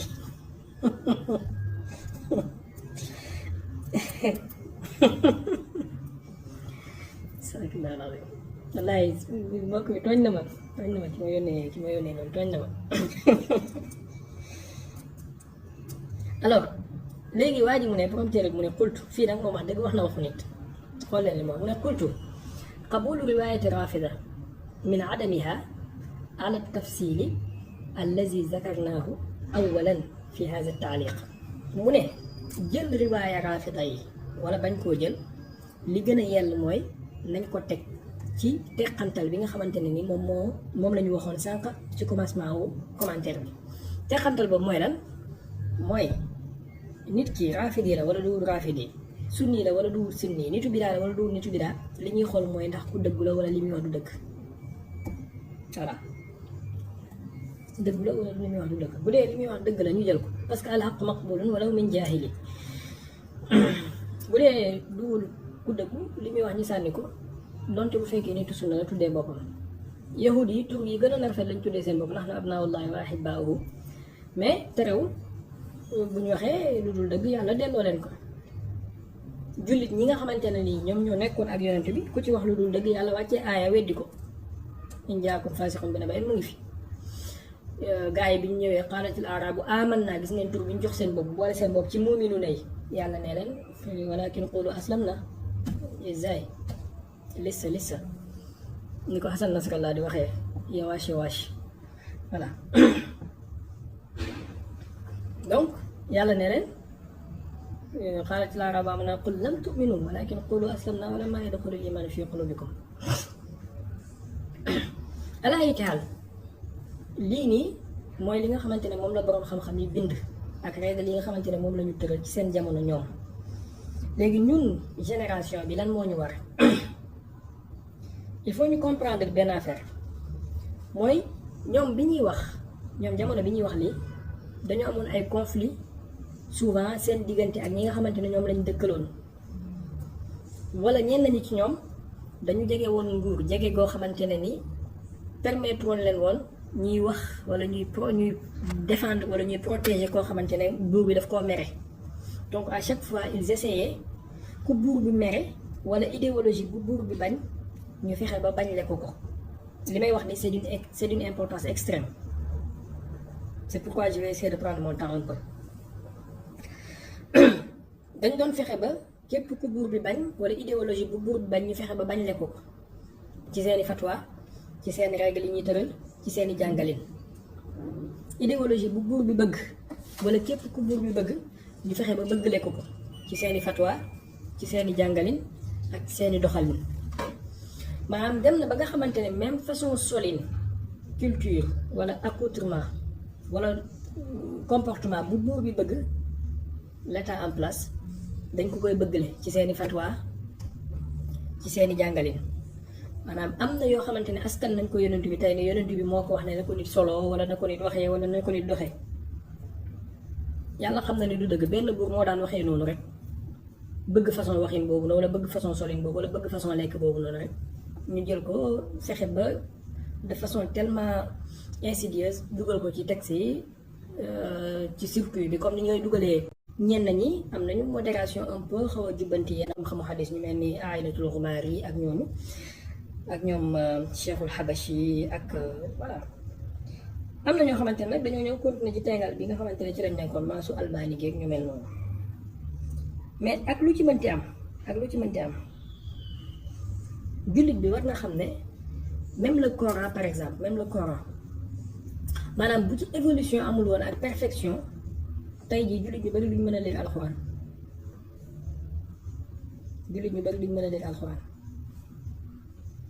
c'est-à-dire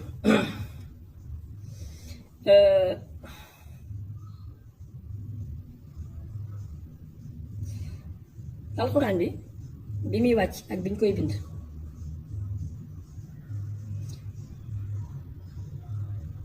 am na anam buñ ko daan bindee boo xam ne bind yi amul woon masque amul woon tomb alors tey bind yi am na masque am na tomb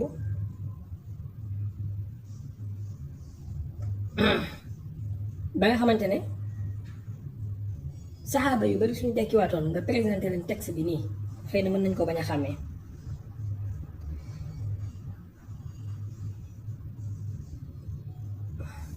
saxaaba yu bari suñu dekkiwaatoon nga présenté leen texte bi nii xëy na mën nañ ko bañ a xàmmee parce que ñoom texte bi ñu fi bàyyi woon amul woon masque amul woon tomb amul woon ay séparation xisib juz'u nisfu sumun wala yu mel noonu xam-xamu xadis tamit noonu maanaam saxaaba yi ñi jëlee woon xadis yu wér ci yonent bi mokkaloon nañ ko mais évolution bi ci am ak perfection bi ci am ci borom xam-xam yi ñëw tax na ñu teg ay règle ne xadis bu wér mooy nangam nangam ak nangam lañ koy xamee xadis bu daif mooy nangam nangam ak nangam lañ koy xamee xadis mawdo mooy nangam xadis nangam mooy nangam raawi mooy nangam ainsi de suite règle yooyu ñu teg saxaaba yépp soo leen yeewoon commencé ko ci Seydina Babacar ba ci ku mujj ci ñoom soo leen yeewoon laaj leen xadis bu wér mooy lan xamul duñ ko définir comme ni ñu ko définir tey vous comprenez un peu boo leen yeewoon laaj leen xadis bu xasan mooy lan wala xadis mawdo wala xadis musalsal Seydina Babacar sax la ko définir xanaa min baabil kashfi yàlla wax kashfu ko waaye les règles ont été établies bien après lui bien après leur époque donc seeni fatwa yi seen bind yi tamit léeg-léeg ñoom bu ñuy wax wala bu ñuy interpréter benn aaya alxuraan kem ni jamono jo toll la waxoon naa ko fi benn jamono bi may wax ci arrahmaanu alal arshi stawa nga gis ne boroom xam-xam yu bari ba ñuy joxe fatwa wala ba ñuy firi aaya wu arrahmaanu alal arshi stawa dañ koo firi comme ñoom seen jamono ñi mu tolloon ñu bari ci ñoom pour ñoom jamono jooju nuage bi ñuy gis ni moom mooy sëmamu àdduna bi fii la jaww ji yem ginnaaw fii ay malaayka ñoo fa nekk donc ils interprétaient ça que yàllaa ngi ci kaw yàllaa ngi nangam parce que kumpa la woon ci ñoom d'accord mais ñooñu tey jii soo leen yeewaatoon ne leen am na benn affaire bu tudd avion dafay dugg ci biir nuage bi xëtt ko dem wala nga yee leen ne leen am na benn affaire bu tudd fusée dafay génn atmosphère bi am na ay affaire yu tudd satellite dañ leen di sànni ci kaw orbite bi ñuy wër suuf si maanaam fan lañ koy déggee ñooñu fan lañ koy déggee donc boo dundee ci 2024 nga nar a firi aaya boobu noonu ci firi ñu ka nekkoon ci premier wala deuxième wala troisième siècle train bi bàyyi na la fi yaaxee train bi bàyyi na la fi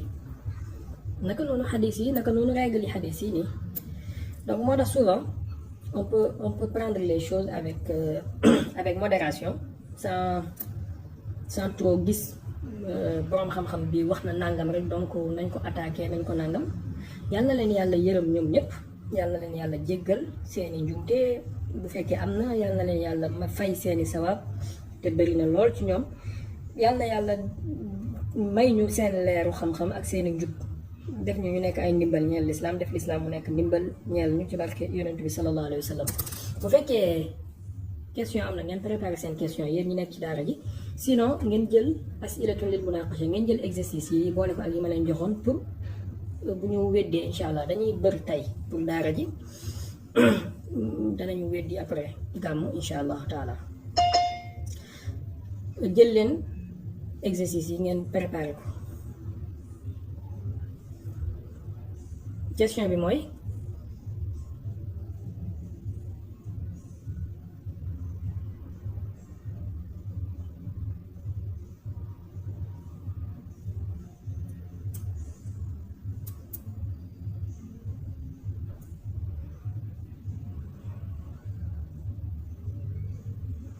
Seydi Aliou après nga préciser sa question bi s'il te plaît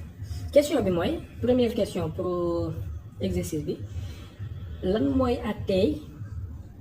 taadil bu fekkee dafa jugee bu fekkee dafa am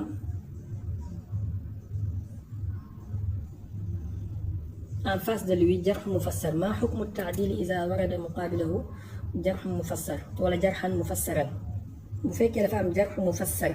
en face de taadil lan mooy àttee taadil boobu maanaam témoignage à décharge bu dee dafa ñëw fekk en face de lui un témoignage à charge argumenté et détaillé lan mooy àttee témoignage à décharge boobu noonu c'est bon loolu mooy première question bi maa hukmu taadil iza warada muqabilahu jarhan mufassaran ñaareelu question bi mooy mata yuqbalul jarxul mubhamu kañ la ñuy nangu quand est-ce que la ñuy nangu jarxu mubham jarxu moom mooy témoignage à charge bu fekkee dañ ko def sans expliciter sans détailler sans argumenter quand est-ce que lañ koy accepter lii yëpp jàng nañ ko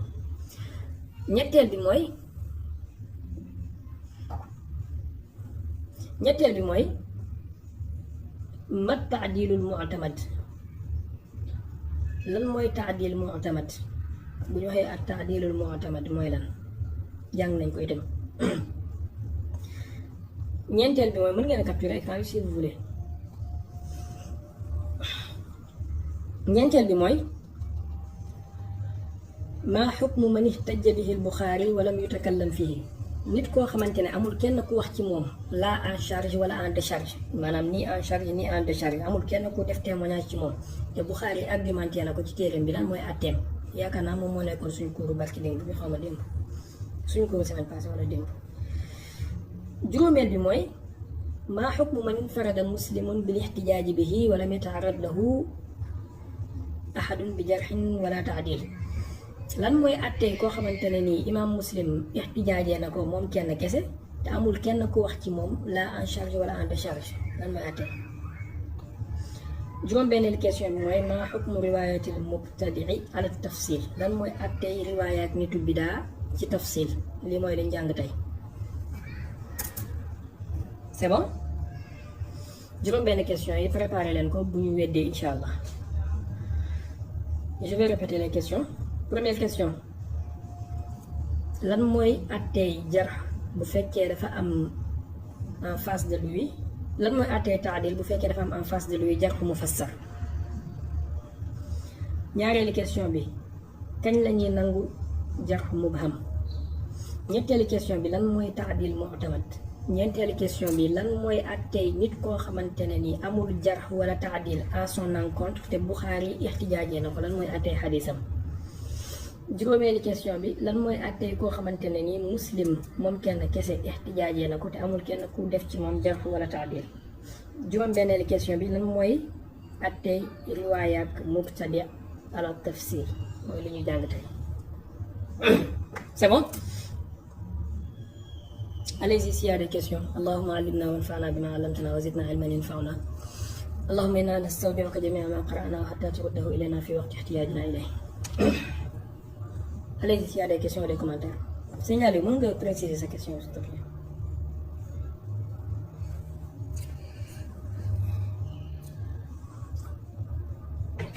asalaamaaleykum. Waaleykum salaam wa rahmatullah.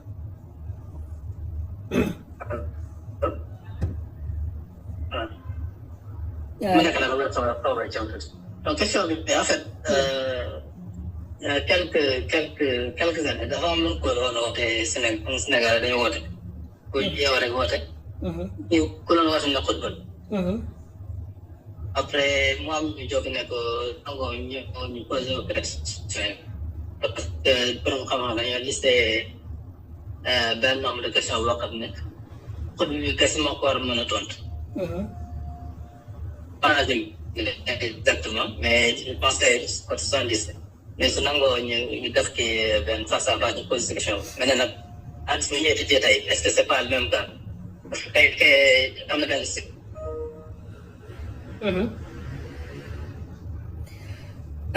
dafa mel ni kii am dafa sauté en fait si je comprends bien dafa bëgg a wax ne dafa am ci ñenn ñuy wax ne am na ay question yoo xamante ne ku nekk xut bu kese moom moo ko mën a tontu moom mooy xam réponse bi et donc xadis bi ñu doon jàngat tey ci exercice bi que ne waa ji dafa ñëw laaj yonent bi ne ko am na ay question yu ma lay laaj te kenn du xam réponse bi ku dul ab yonent ndax xadis boobu du dugg ci façon anam boobu noonu bon c'est-à-dire maanaam buñ ne question yaa ngi nii ku nekk xut bu kese moo koy tontu ça veut dire que forcément moom miy posé question yi wala moom mi ki njëkk a initier question yi wala groupe de personnes bi initier question yi ñoom xam nañ réponse bi d'ailleurs voilà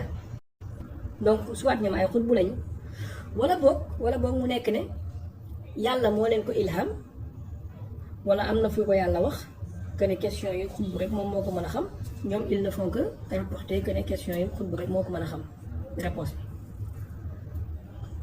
mais dans ce cas problème bi mooy ku ñëw joxe réponse bi boobaa duñu am ku ko mën a corriger supposons ñi ñëw ne 1 plus 1 résultat wu calcul bi xut bu rek moo ko mën a xam man ma ñëw ne leen am na benn calcul boo xamante ne résultat bi ku nekk xut bu zaman rek moo ko mën a xam nga ne ma ban la ma ne la 1 plus 1 léegi bu fekkee man ak yow ak ñiy déglu ñëpp xamuñu résultat wu 1 plus 1 égale combien donc du ñu xam benn Massamba su ñëwee nañu 1 plus 1 égale 18 du ñu xam ndax li mu wax dëgg la wala du dëgg du ñu xam ndax su ma ne la am na benn marque téléphone ak ordinateur boo xamante ne propriétaire am bi ki nekk xul bu zaman rek moom moo mën a xam kan moo ko moom nga ne ma ban marque la ma ne la Apple. mais bu fekkee ñun ñuy wax ñëpp ay bële lañu ci wàllu informatique xamuñu dara xamuñu kan moo créé Apple kan moo ko moom kan mooy directeur bi mais su benn waaye jógee fële ne la non Apple Bassirou Diomaye Faye moo ko moom naka ngay xamee ndax li mu wax dëgg la wala dëgg après il va se prétendre que moom xutbu la parce que joxe na réponse bi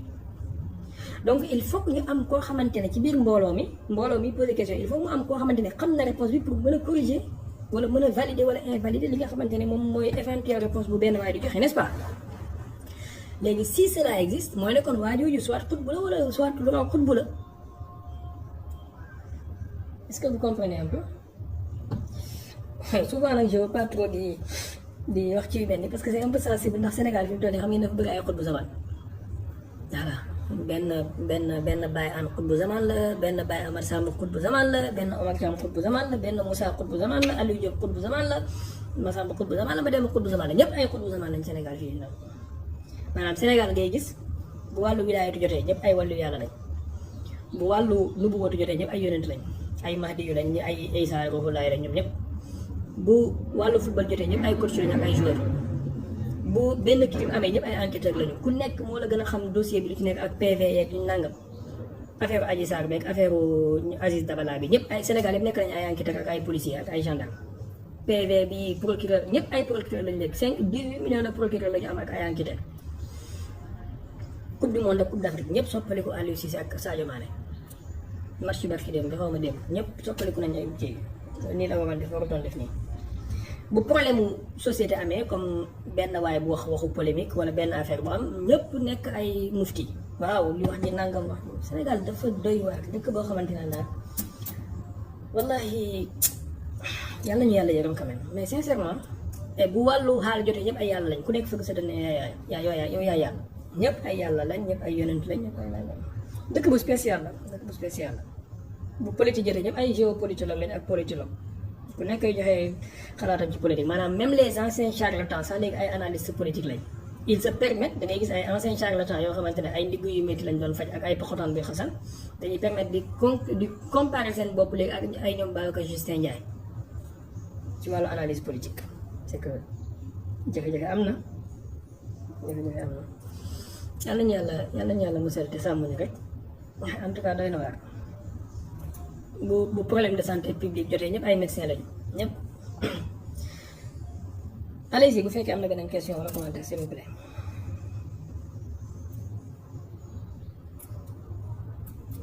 amul donc mën nañu joxante dig daje incha allah ba après gàmm parce que xam naa ne semaine prochaine daf ñuy fekk ci gàmm gi mais peut-être dans la semaine pour Facebook ak TikTok peut-être c'est pas confirmé mais peut-être ñu def live pour wax ci gàmm un peu wala pour wax ci leneen mais quant à cours yi incha allah ñu joxante dig daje après gàmm